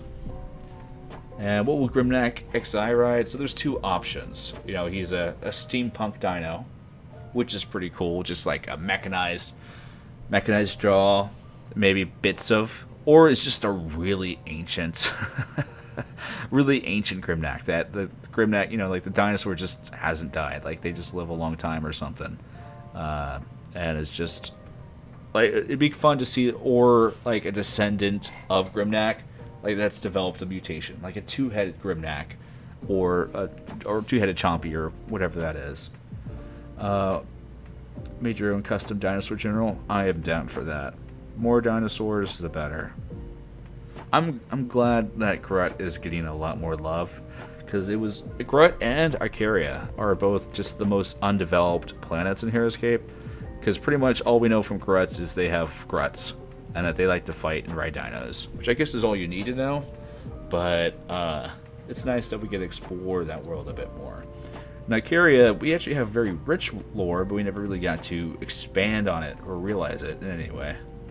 I'm still hoping we get some Icarians that like follow their respective dragon leaders. I think that would be a good faction for Einar.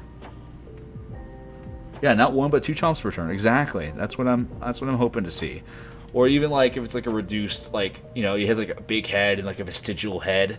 Like right here, it's like a mutant. Like you can play into Grut became kind of a wasteland of corporate waste, you know, like of excess. So he has like a little tiny vestigial head that has like an 18 to chomp, and the first one's automatic against commons.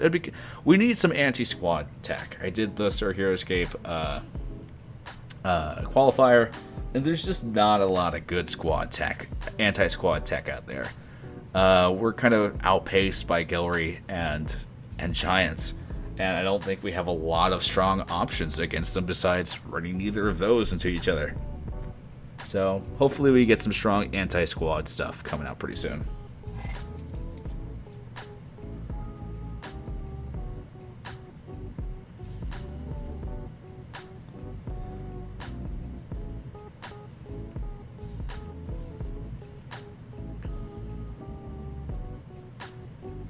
And we're kind of now just following these same colors that we've been using. I'm actually pretty happy with how that blue turned out. We got there in the end. So we will be actually visiting Adam's family during Renegade Con. I'm trying to make my mother-in-law watch the announcement stream. That's the way to do it. Force your loved ones to consume Heroscape. And it also helps if you're in it. I just hate the timing. I'm always like super busy on the days they announce it at work, so it's hard for me to like respond fast enough to make a reaction video to it. And you really do have to. The Heroscape content creation sphere has become a lot more crowded than it was when I first started, I'll tell you. And I think that's a great thing. But you definitely can't wait around on your ideas, as someone else will take them from you. So it's good just to, it's encouraging to me just to make things. I'm a procrastinator by nature. I take too long on all my stuff when it shouldn't take as long as it does. Or it should be better than what it is.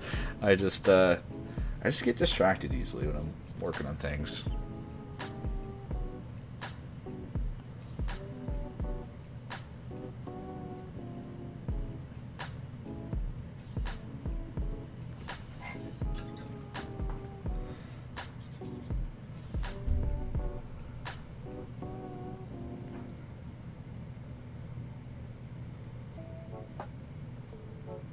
Sunlegs Rogue wants us to go home.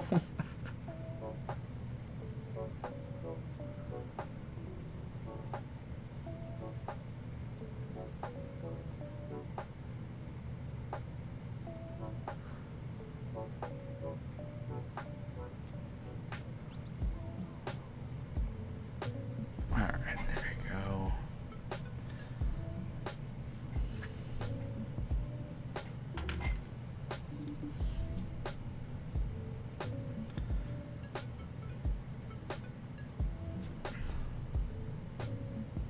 See, I didn't put black underneath these things, and has little armor plates, and they just don't seem to have as big of an impact, because there's not, all paint is inherently translucent, and I didn't really capitalize on the translucency of that paint.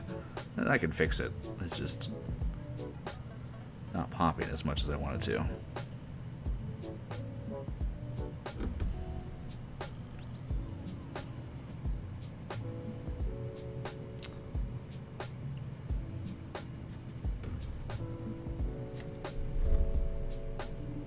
Getting there. Laughs but doesn't deny. I also was just trying to figure out what you meant by go home.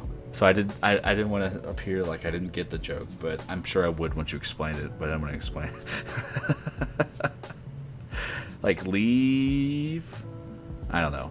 No, I enjoy Hexhalla despite the constant grief they give me. I'm merely just a victim of their of their antics.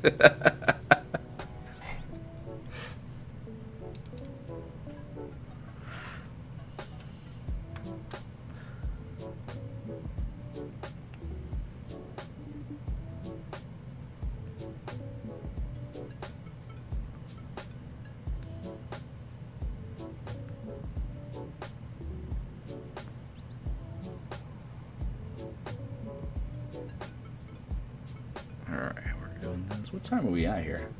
Oh, I haven't even noticed. I've been doing this for almost 2 hours. That's not bad. That means I sometimes dip out a little bit too early, I feel like. It's nice when you have a little squad to paint, so you can keep on going back to things and not just sit around and wait for things to dry.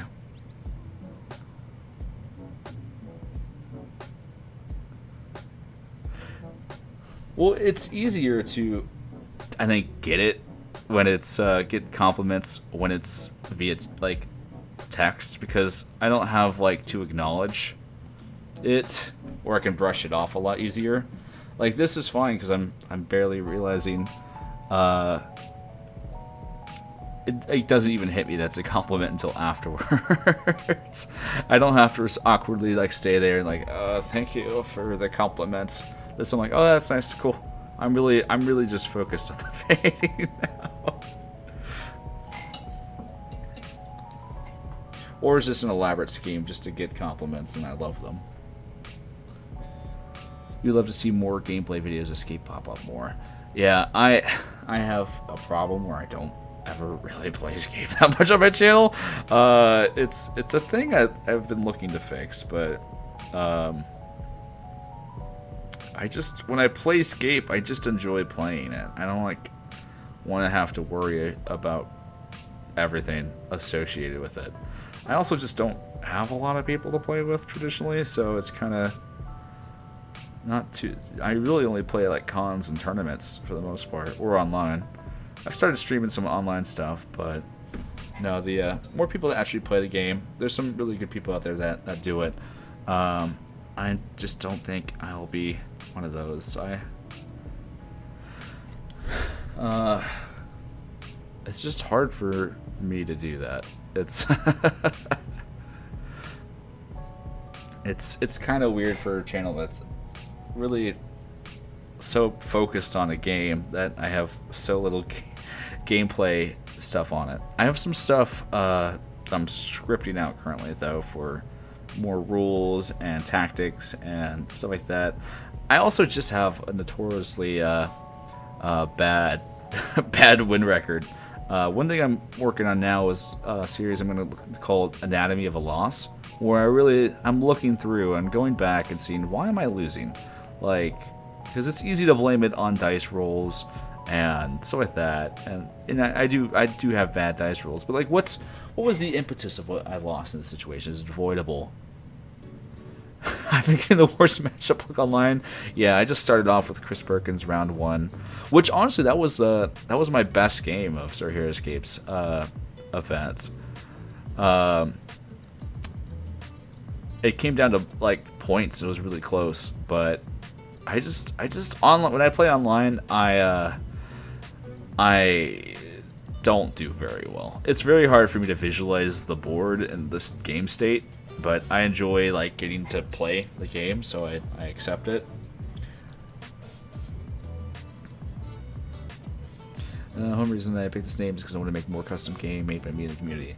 The way I see Heroscape is it kind of goes constantly between the artistic and the creative side and the nitty-gritty and the technical side. And it's always like people always kind of fall somewhere on the pendulum.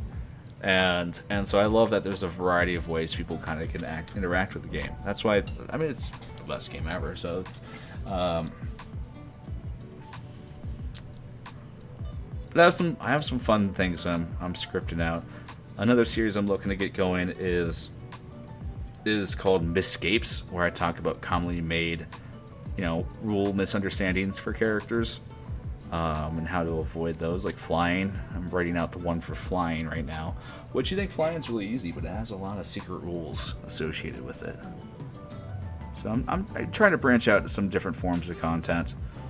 And honestly, just because the painting videos take a really long time to edit down. I think it's about, for like that Maladrix video, I think that was about a 40-hour edit for that one. And I didn't even do, I had to cut out about 10 jokes that I was making random references to.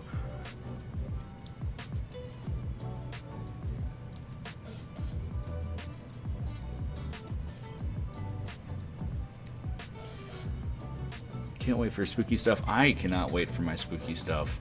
It's gonna be a fun one.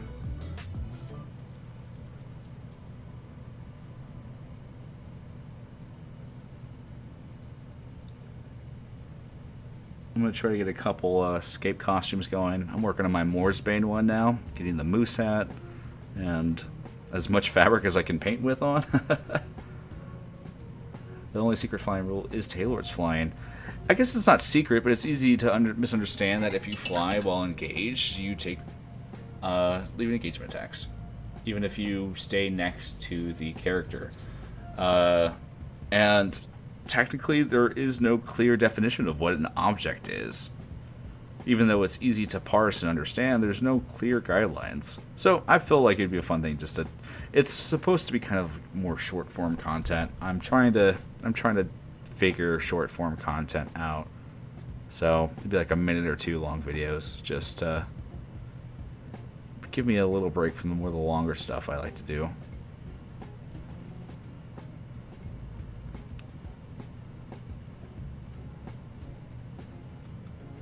Because it's rapidly becoming real to me. Like, oh, there's just a bunch of new people playing this game beyond like the the same 200 people that consistently play, which I think is really cool. I love seeing new people pop in the scene and get established.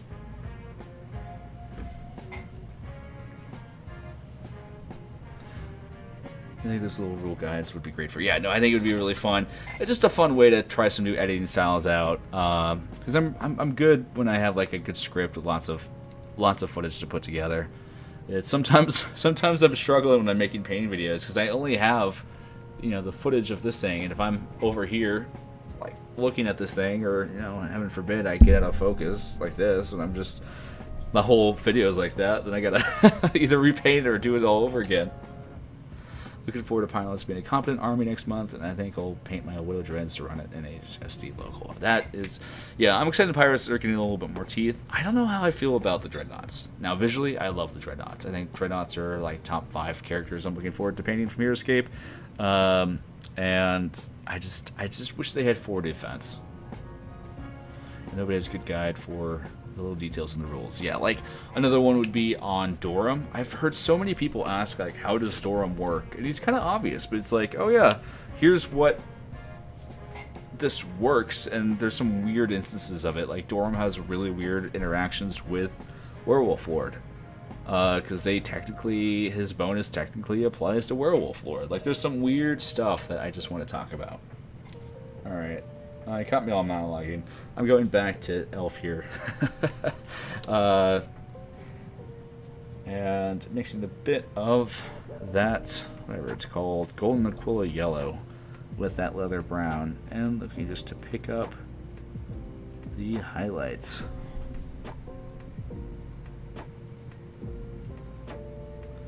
The worst thing you can do for blonde hair is just go straight to yellow. Like that's the easiest way to make it look fake and plasticky.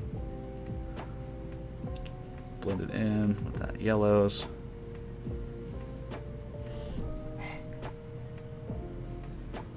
Bonjour, welcome Wolf Demon Wizard. Pleasure seeing you. Or hearing from you in this digital world.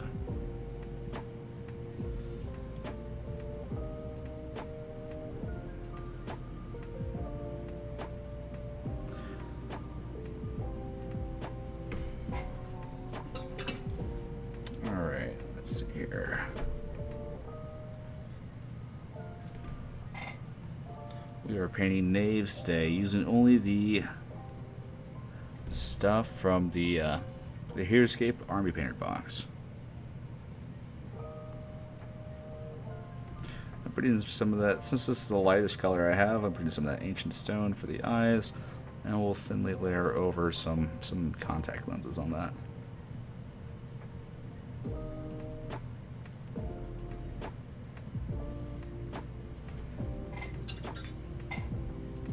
Hive bone followed by a light tone wash. Made a nice brown mane for your Irene. Let's see, light tone and nice brown. Oh yeah, that's kind of the good thing about soft tone. It's very light and it creates it's a great way to blend down with that. Now that's a great application for it. I had to visualize it for a second. Yeah, I don't use soft tone all the time, but I just try to use it very sparingly. I think soft tone comes on a bit too thick, but if you use it like right, you can really just kind of blend things really well, really easily.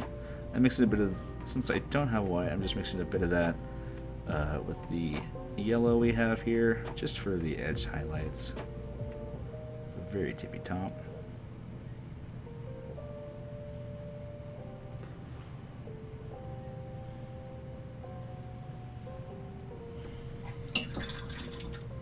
Excited for the new Dund. Oh yeah, new Dund is... I don't know what they're going to do for power set on him. I don't know how much of card and how much of Dund he's going to have. I mean, he's got to have some kind of order marker shenanigans, but I hope he's, like, usable. Like, it sounds bad, but I hope he doesn't, like, collect dust.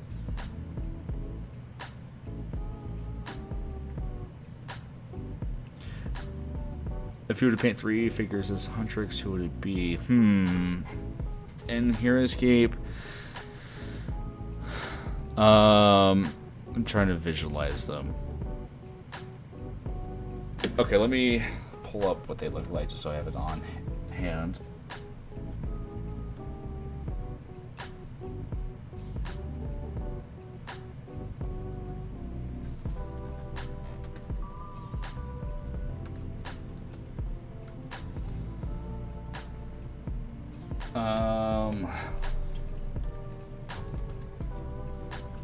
I'm just...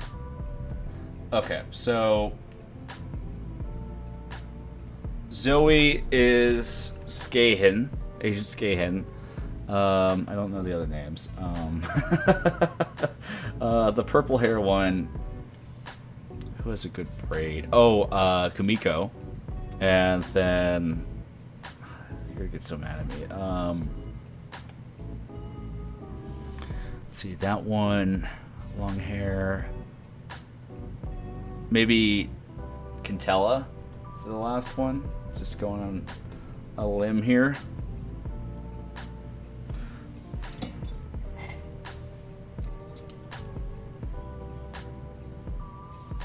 We're just using a very thin down Jandar blue here. Just kind of a glaze for these lenses. And sucking up where it's not supposed to be. Alright, let's get some more.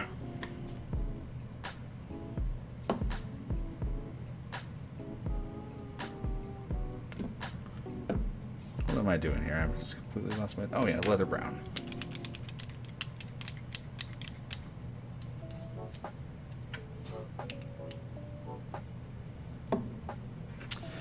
Alright, let's start adding a little bit of highlights to his various bandoliers. Honestly, what I'm noticing more and more about the set is they do have like a darker color and a lighter color associated with it. So you do have some good room for highlights here. I'd love to see some new zombie. I think a zombie like Brute that's just like this big zombie guy would be really fun to see. There's a lot of like things I would love to explore with the zombies for sure.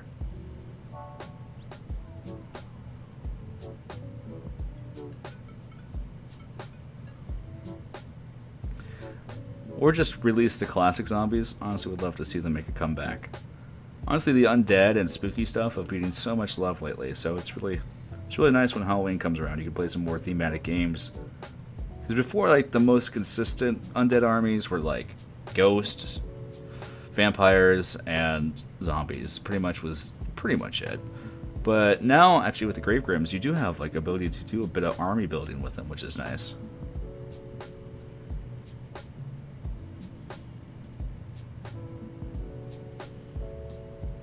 And we're just adding these highlights here, just to add a bit of separation.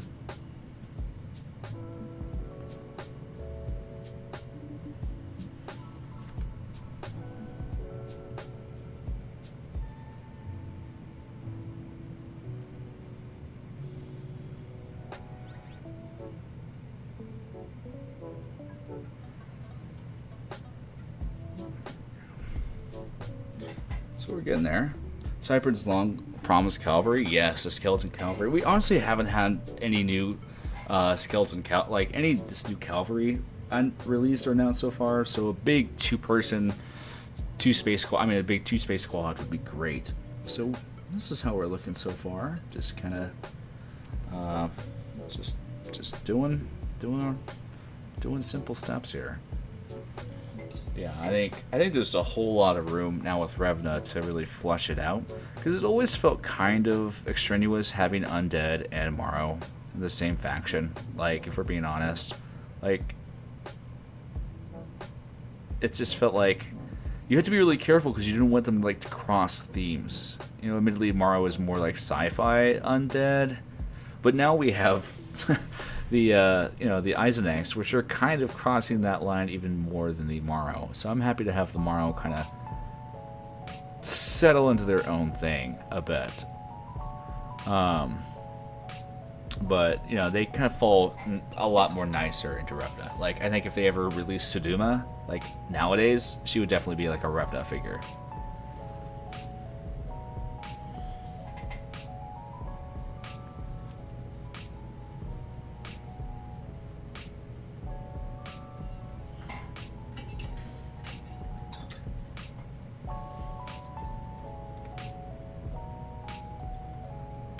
I haven't mentioned this yet, but the toughest part for me is not having all my little brushes to switch from. But you don't need them.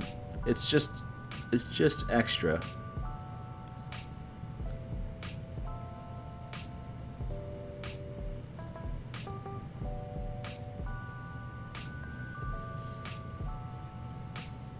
Okay, just clean up this face a bit.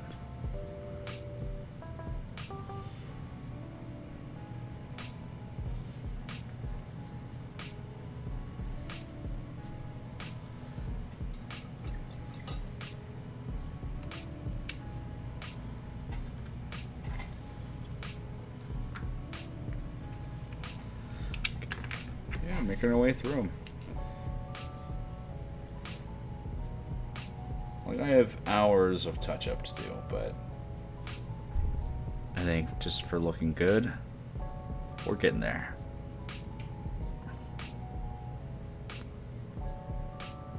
Use my normal brushes. Oh, well, that would have been nice. No, I feel like it's part of the experience for me. It's forcing. I get really lazy when I paint sometimes. Anyone that sees me paint is I can do more than I typically do, but I'm just lazy. Half the time I just want to get these guys done, especially some of these people I've painted 4 or 5 times already for other people. So for honestly, the worst paint jobs I have are the ones I do for myself, because I'm just kind of like, okay, let's get this done. But if someone's commissioning me, I feel like I want to do my best to impress them. So I spend too much time on it.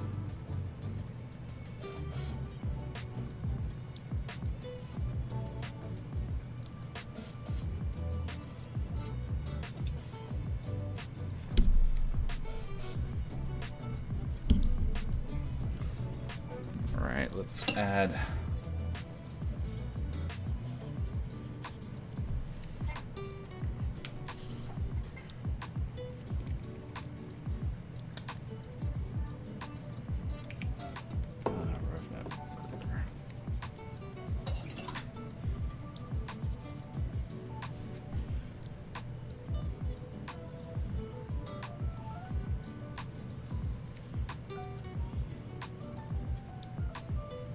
These tan pants that are taking forever to properly bring up.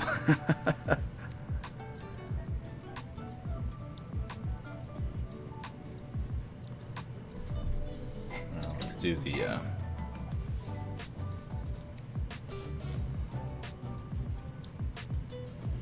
only tested the paint. No, I guess that makes sense. That's I assume it's on me for not reading things.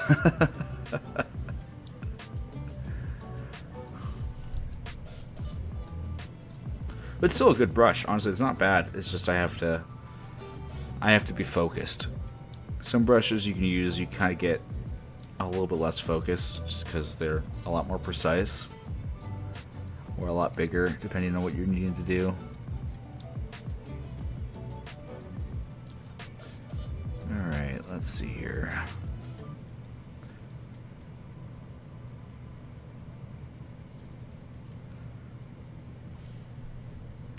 If you put any units in the game, what would it be? Oh boy, now that's a conversation. I have of what category? Like, I have a whole list. I have 3 videos planned out on me pitching more units. So I'll give one from the 3 tenets of Heroscape: classical, fantastical, historical, and science fictional. So historical is tough. Actually, I'll give 3 from each one, or however many I want from each one, because it's my channel. I can do what I want. So historical, top 3 historicals. I want a war elephant, preferably a Macedonian war elephant. One that maybe have some synergy with the Sacred Band. Have like an Alexander the Great stand-in. Some more ancient Greek history would be a nice, I think, add-on to the game. I want Boudica, or Boudica, however you say her name, the kind of ancient British warrior against the Romans, who actually fought historically against the Ninth Legion. She's just a badass. She's pretty cool. And David the Slinging Giant Killer, yeah. And then I want Zulu Warriors. I think Zulu Warriors would fit well into the game. They have a lot of history. I'm just going to go on for historicals for a bit. I want historicals because we're lacking them, and I know a lot about history, but not too much where it's weird. I just there's kind of that line where people know too much about history, and it gets weird. I don't know. I just like reading about it. I also want like an Amelia Earhart, just because she vanished mysteriously, allegedly, and having like her ride a plane now that we have blimps in the game, I think would be a really fun add-on. Science fiction, I would love. I think we're really missing. Honestly, I just feel like the timeline where Kara is from doesn't have enough. I love to see some sci-fi ninjas, some like Tron bike ride, like some kind of. I think now the gate has been open for small machinery and vehicles. I think there's a lot of stuff in the game. I want. We need more Omnicrons. I think we're really lacking. Like Vidar Silberg's gonna get all the love, and we need some more Omnicrons definitely. I love Omnicrons need like a big bulky frontliner, like some kind of like energy shield and sword, like Omnicron Knights or something would be so cool to work with the snipers. And more of the Twilight Clan that was teased, sci-fi ninjas would be awesome. And I think VC has delved into this a bit, but I think just the idea of post-apocalyptic things is a trope that we're severely lacking in classic Heroscape. And then for fantastical, let's see here, orcs riding pterodactyls. I would love to see.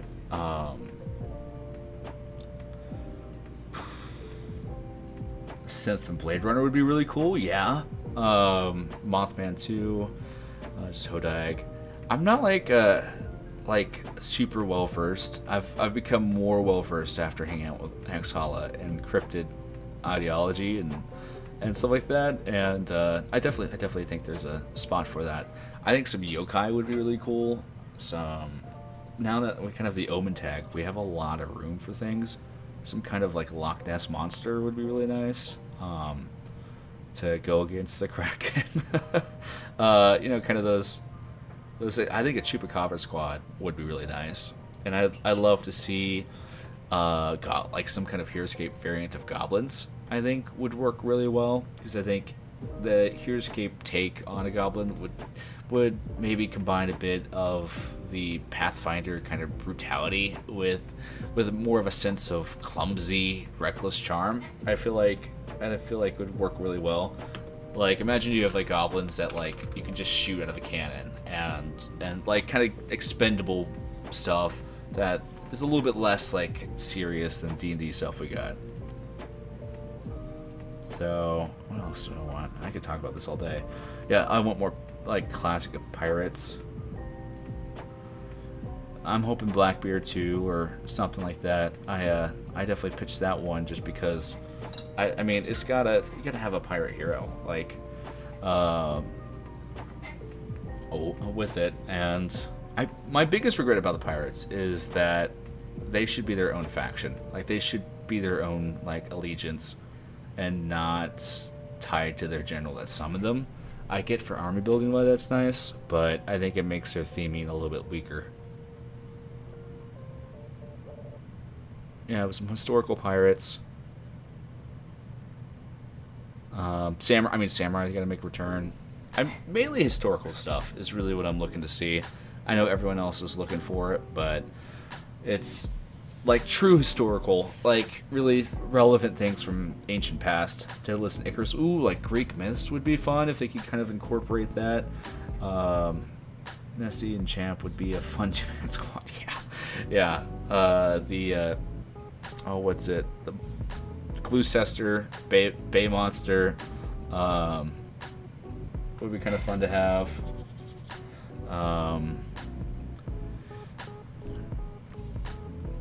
I think it would be really fun to expand the Soulborgs a little bit, where you just... Right now we have the soul encased in metal, but what if they like took the Soulborg and converted to like a living code? Kind of like a Terminator-esque thing. I forget what it's referencing, but kind of like it's just composed of tangible code that is like designed to infiltrate Soulborgs. I think that's I think Soulborgs have a lot of room to develop and grow. I've mentioned this before, but the Icarians and from the Serve Their Dragons would be really nice. I want some riders. Like, we don't have enough riders in Modernscape. Like, give us like a squad of like mini dragon riders, or like a squad of orcs on a flying mounts, or stuff like that. Like, give us some like mounted squads is what I want to see.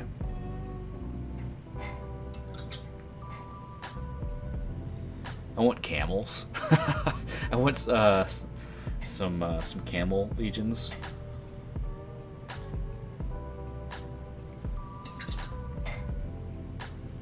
But I think Greek myths is a really fun place to take. Almost like a counterpoint of the Omen is kind of like a folklore or a fable or something like that. Kind of like like a Hercules, if we wanted to put that into the game. Which I know Heracles exists in VC, but stuff like that. VC just doesn't want anyone to question their lore on Heracles. They're just, please don't question us.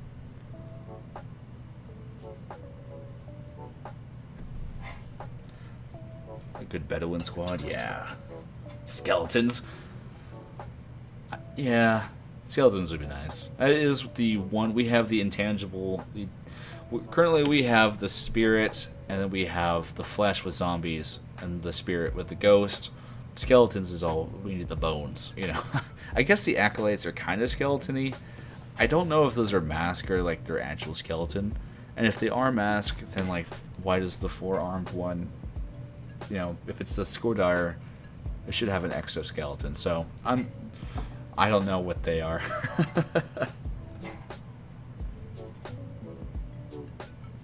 Skeletons! Now I'll never get to see that skeleton. Don't hug me, I scare TV show is one of the funniest things I've ever seen. It's not for everyone though, but I had a good time watching it.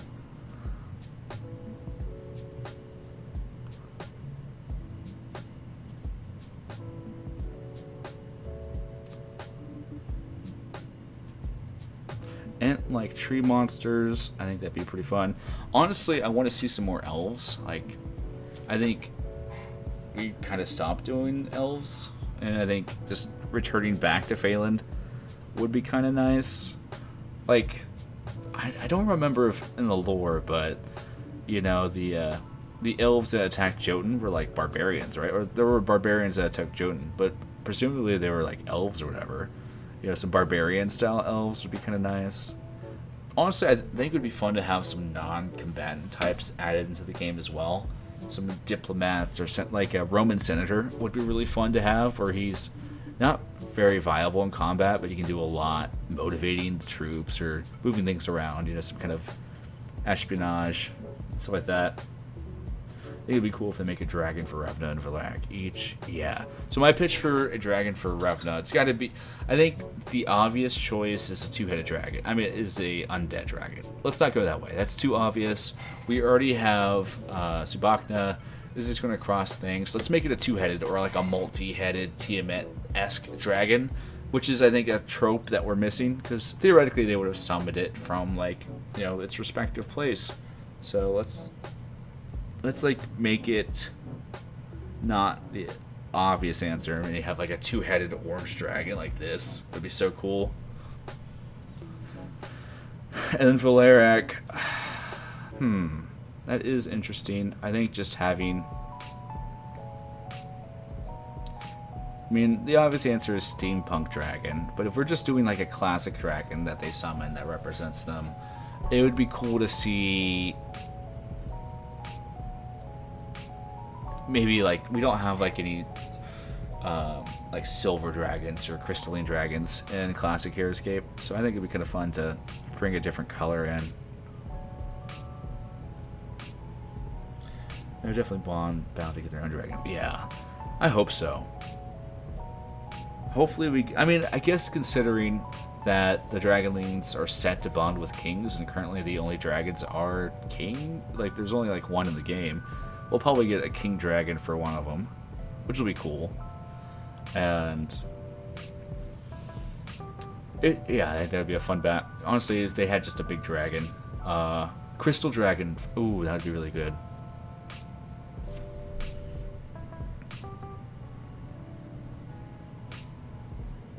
Squirrel dragon. I actually, when I was working with NGC, we were like toying around with the idea that every planet had their own form of a dragon. So the Noxtormans actually, there's another subrace of like aquatic amphibious creatures, and they're like the magic users on Noxtorma, is what I was pitching. So they have like this axolotl dragon that emerges from the deep, is what I would love to see. A giant snake with steampunk limbs and wings to LARP as a dragon. That would be pretty cool. Honestly, I could see Valeric having like a sea dragon, because they have a bit of that sea theme added to them. It'd be kind of cool to have like a giant, like, you know, Gyarados like sea serpent type of deal added for them. Like, it'd be kind of cool. Like a water dragon or steam, you know, it'd be kind of cool. Giant snake. Well, I want the giant snake to go to the Vipers, but I do like the limbs and wings to LARP as a dragon. That's pretty nice too. I'm not focused on painting. You all done distracted me, which is fine.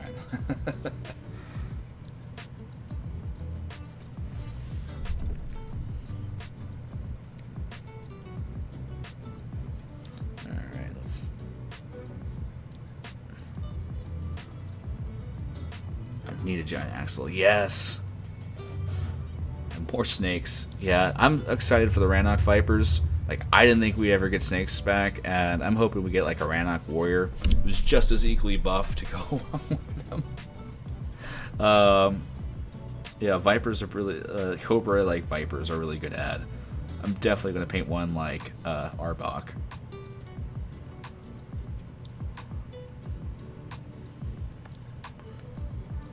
It's so easy to distract you. You have no idea.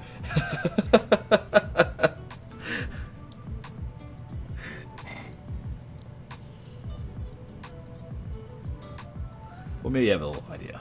But yeah, it is. It's not hard. That's also why I like painting. It allows me to kind of centralize a bit, because most of the time I don't know what's going on. I'm just kind of wandering through life, crashing into things.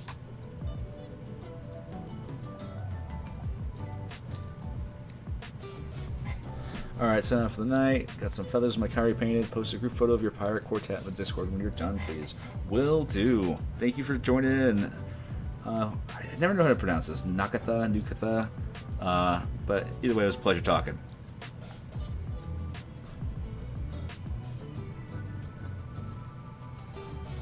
Let's see if we can keep him up to 1 a.m. my time. Yeah, I usually don't stream for this long, so you'll keeping me going. So thanks for that. I'm actually kind of an insomniac, so it's like not really the sleep. It's just I usually run out of steam talking when I'm painting live.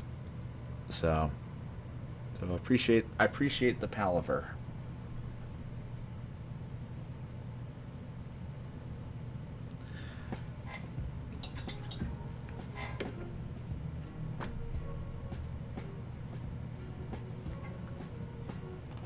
I guess officially this guy has more white here, but considering I don't have any white, I'm happy with the yellow a lot more. I'm just kind of doing a checkup here, see how we're doing. Alright, this guy needs some layering to get back to where we want to go. I think he has a red eye patch too. We're getting pretty close to matching. It's close enough. Do I want to make a wash? Do I know how to make a wash? I don't really... Let's see here. Yeah, so we're getting there. We are...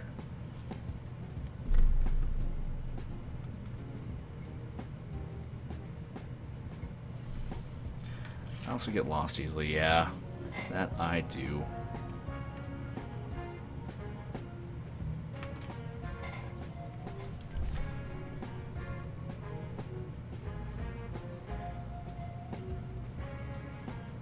See, you know, right now, Team Pokemon, Team Power World, or one of the worst.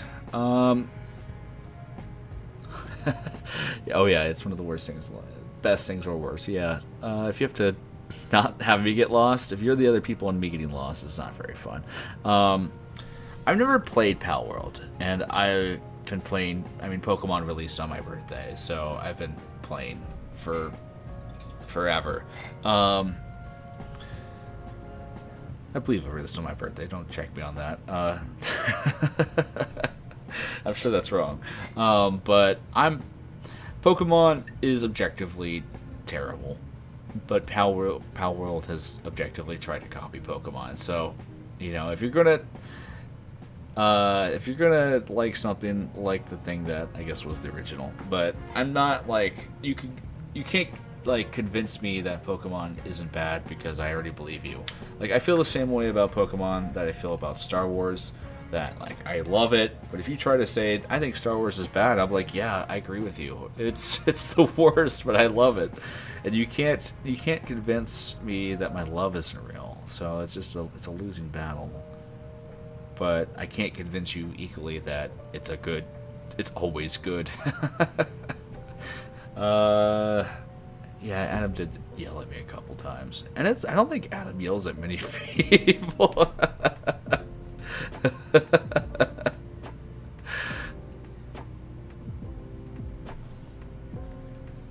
Pokemon is a ripoff of older game. I guess it is. Is Digimon older than Pokemon? I forget the timeline of them.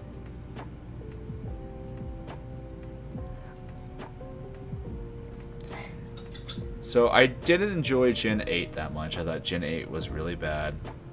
But Gen 9 I've had a lot of fun with Scarlet and Violet. Like, even though the games are janky as all get out, I've had a pretty fun time riding my little my little ancient motorcycle around.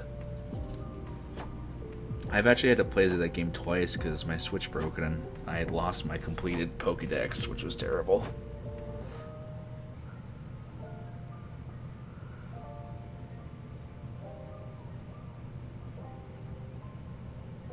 I actually just completed my first Nuzlocke recently. I did Brilliant Diamond, Shining Pearl, which I guess doesn't count, but you know, it was cozy enough that I didn't feel the stakes were too bad. But I was kind of doing like a challenge run with a friend. We're gonna somehow vibe a bit though, yeah.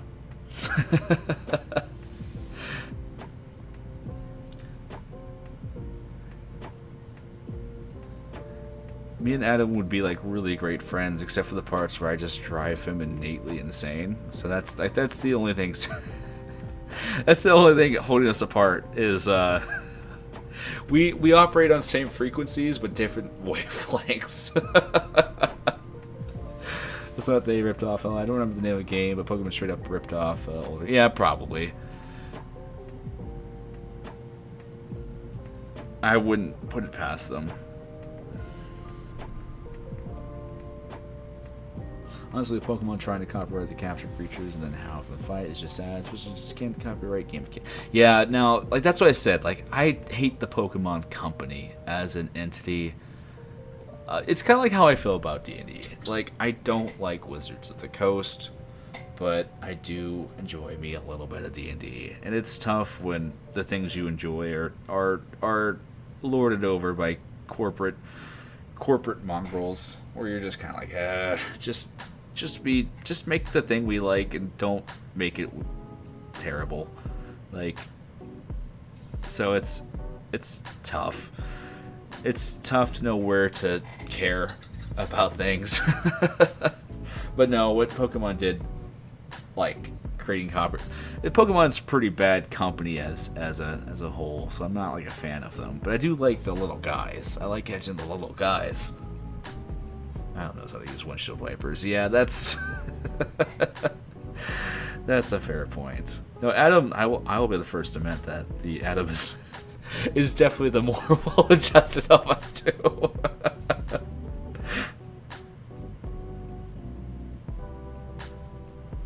I'm working on my Gen Con video now. If you haven't seen at least Hexhala's side from it, definitely check out their channel, and you can see their kind of vlog style Gen Con review where I definitely show up a lot. The reason they're giving me such a hard time is that we had an Airbnb together, and they got to know me too well during that trip. Also, I've just been an absolute menace to them in every other form possible. They're my favorite people to troll constantly. Every time they make a post, I try to just make the dumbest response to their stuff as possible.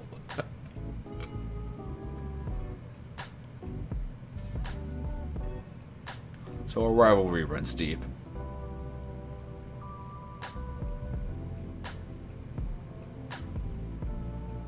The real drama of Heroscape. Forget all the the master set drama that came out. It's definitely twixt me and Hexhala.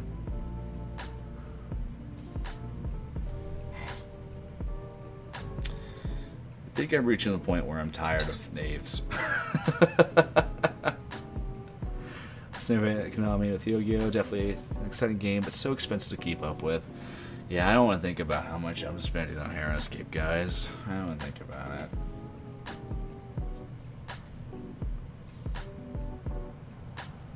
I found out the other day I accidentally bought 2 more lava sets and didn't even know. And that did happen before with some other sets, so. Or they just sent me a double set. I'm not sure, but either way, I think I ended up have like 6 lava sets, which is far too much for me to have. So Pokemon as a tabletop board game coming out like Warhammer. Ooh. Okay, so I'm not a fan of Warhammer in general. Like, I don't get why everyone loves their models or their paints. I don't understand the hype behind them. Like, I have a friend who's really into it, and he's like stressing because his like faction is not the right colors of their canon colors or whatever. And I was just like, I don't understand this. I painted my Halusha like a Lorax because he speaks for the trees. I don't know what you're doing over here. Heroscape is a bit pricey now, but we haven't hit cardboard crack prices. Yeah, it's, if you honestly wait Heroscape for deals, it's not terrible. It's tough to evaluate neutrally. I'm too far in deep to honestly give an honest response to the cost of it. I think it's a tad bit. I wish the unpainted was a bit cheaper ultimately, and because at the end of the day, I would paint someone's set for the, you know, the pre-painted prices. So I feel like the unpainted is shouldering a bit of that cost, which I don't think is fully fair, considering, you know, it takes a lot more work and effort to do it. But that's just a wild theory with no substantiality to it.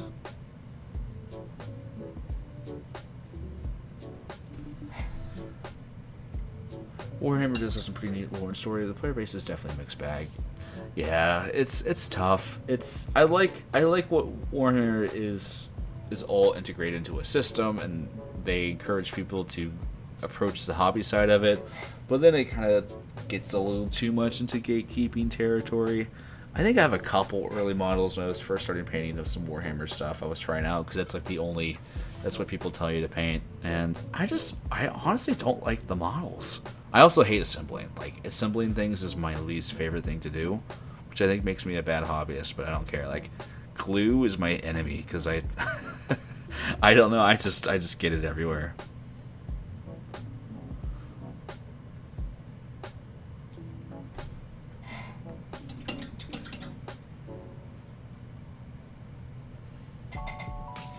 So I just added some silver lining here, and I'm just kind of closing this in.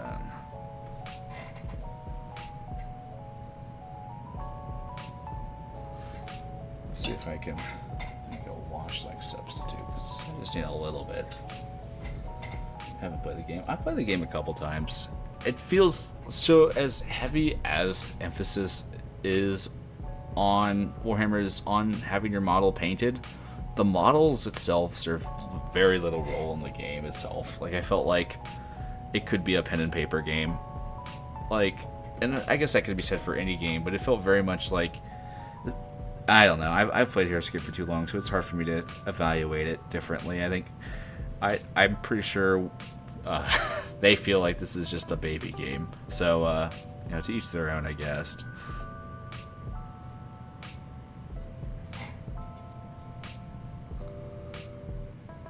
I don't know. If you ever played Heroscape at high levels, I feel like you have a lot more strong decision points to make.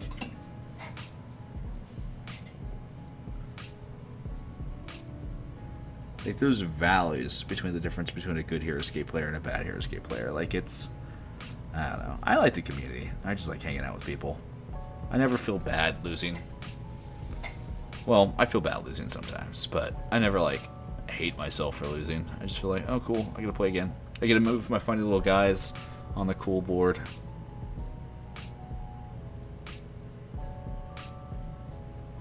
I think my oldest is about ready to start playing the basic side with me, which I'm excited about.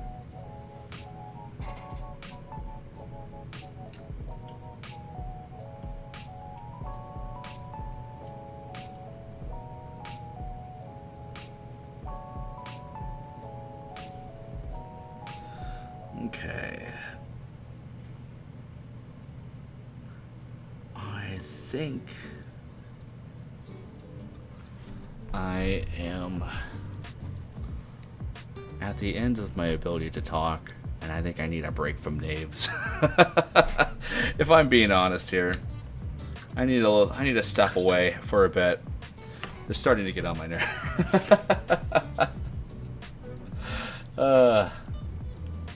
Yeah, I think I'm about done here. My mouth is going so dry. The order marker management plus the simple combat and the terrain building is from the coolest aspects of Heroscape. Yeah, there's a lot to do in the Heroscape. Early Heroscape just felt like a gateway drug to most of the modern tabletop board games. That's what I've heard about Heroscape, is that sometimes the gate is so good that sometimes people never even left the gate. You know, I think Heroscape shouldn't be the only game you play. There's so many great games out there, but man, it's a heck of a drug. Now, especially now it's active and current, and the community is thriving. Check out my dudes in the Discord. Let me check them out as I wrap up here. Which Discord is it? I've subscribed to so many. Let's see here. Is it the Renegade one? Or is it mine? Let's see here.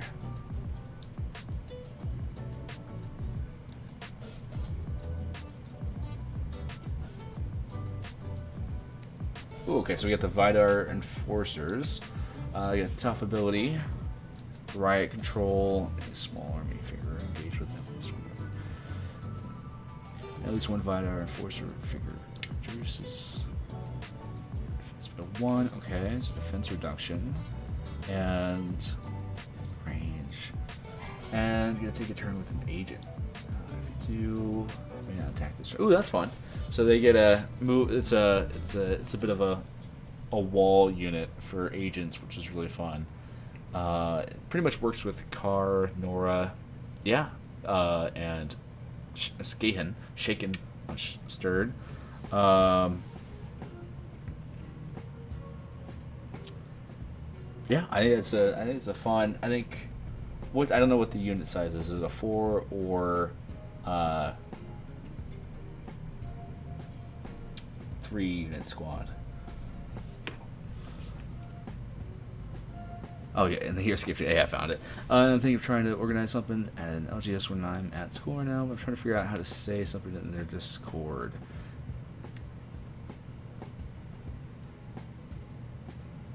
Yeah, I don't have any advice in that regard. Honestly, I just say, hey, I have this really fun game that I enjoy playing. You know, I love to get a group of people going together. It's easy to play, and I don't know how the Discord works on submission or suggestions, but you know, I think the hardest thing is just asking for something, and from there it's pretty. You know, people say, oh, I don't know if we want to play that game, or I want to play that game.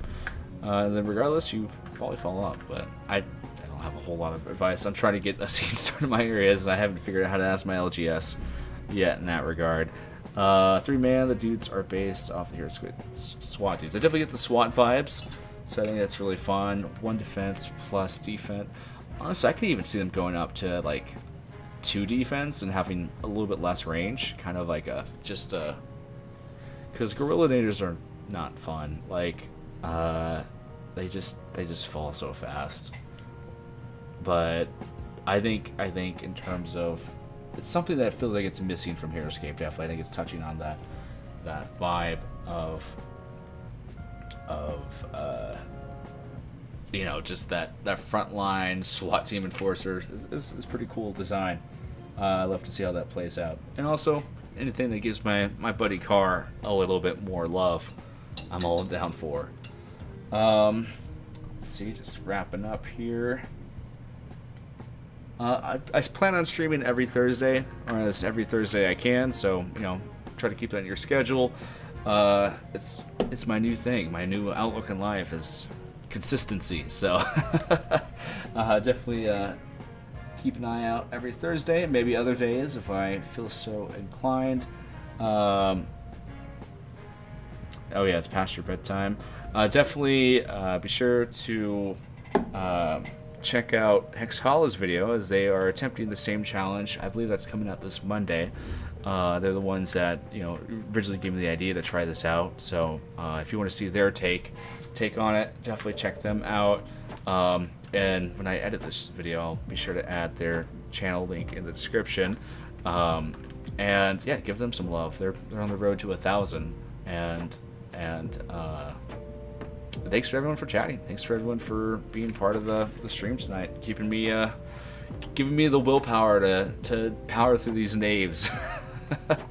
I extend nothing but my eternal gratitude for that regard. Yeah, I think that's it. I mean, we're kind of biding our time before October, where things just kind of get crazy again. You know, once that Renegade pops off, Renegade Con pops off, we're back in busy season again. Back to painting commons ad nauseum. I got a lot of baby dragons to get done, a lot of giant archers to get done too. So be tuned. I got some stuff in the works, and yeah, I'm excited to get to the next. I'm glad we're reaching a bit of a consistent part on the channel. So thanks to everyone for the support. I really couldn't do this without y'all. My mouth is as dry as the best of, so I want to leave you all with that and get something to drink. Y'all take care.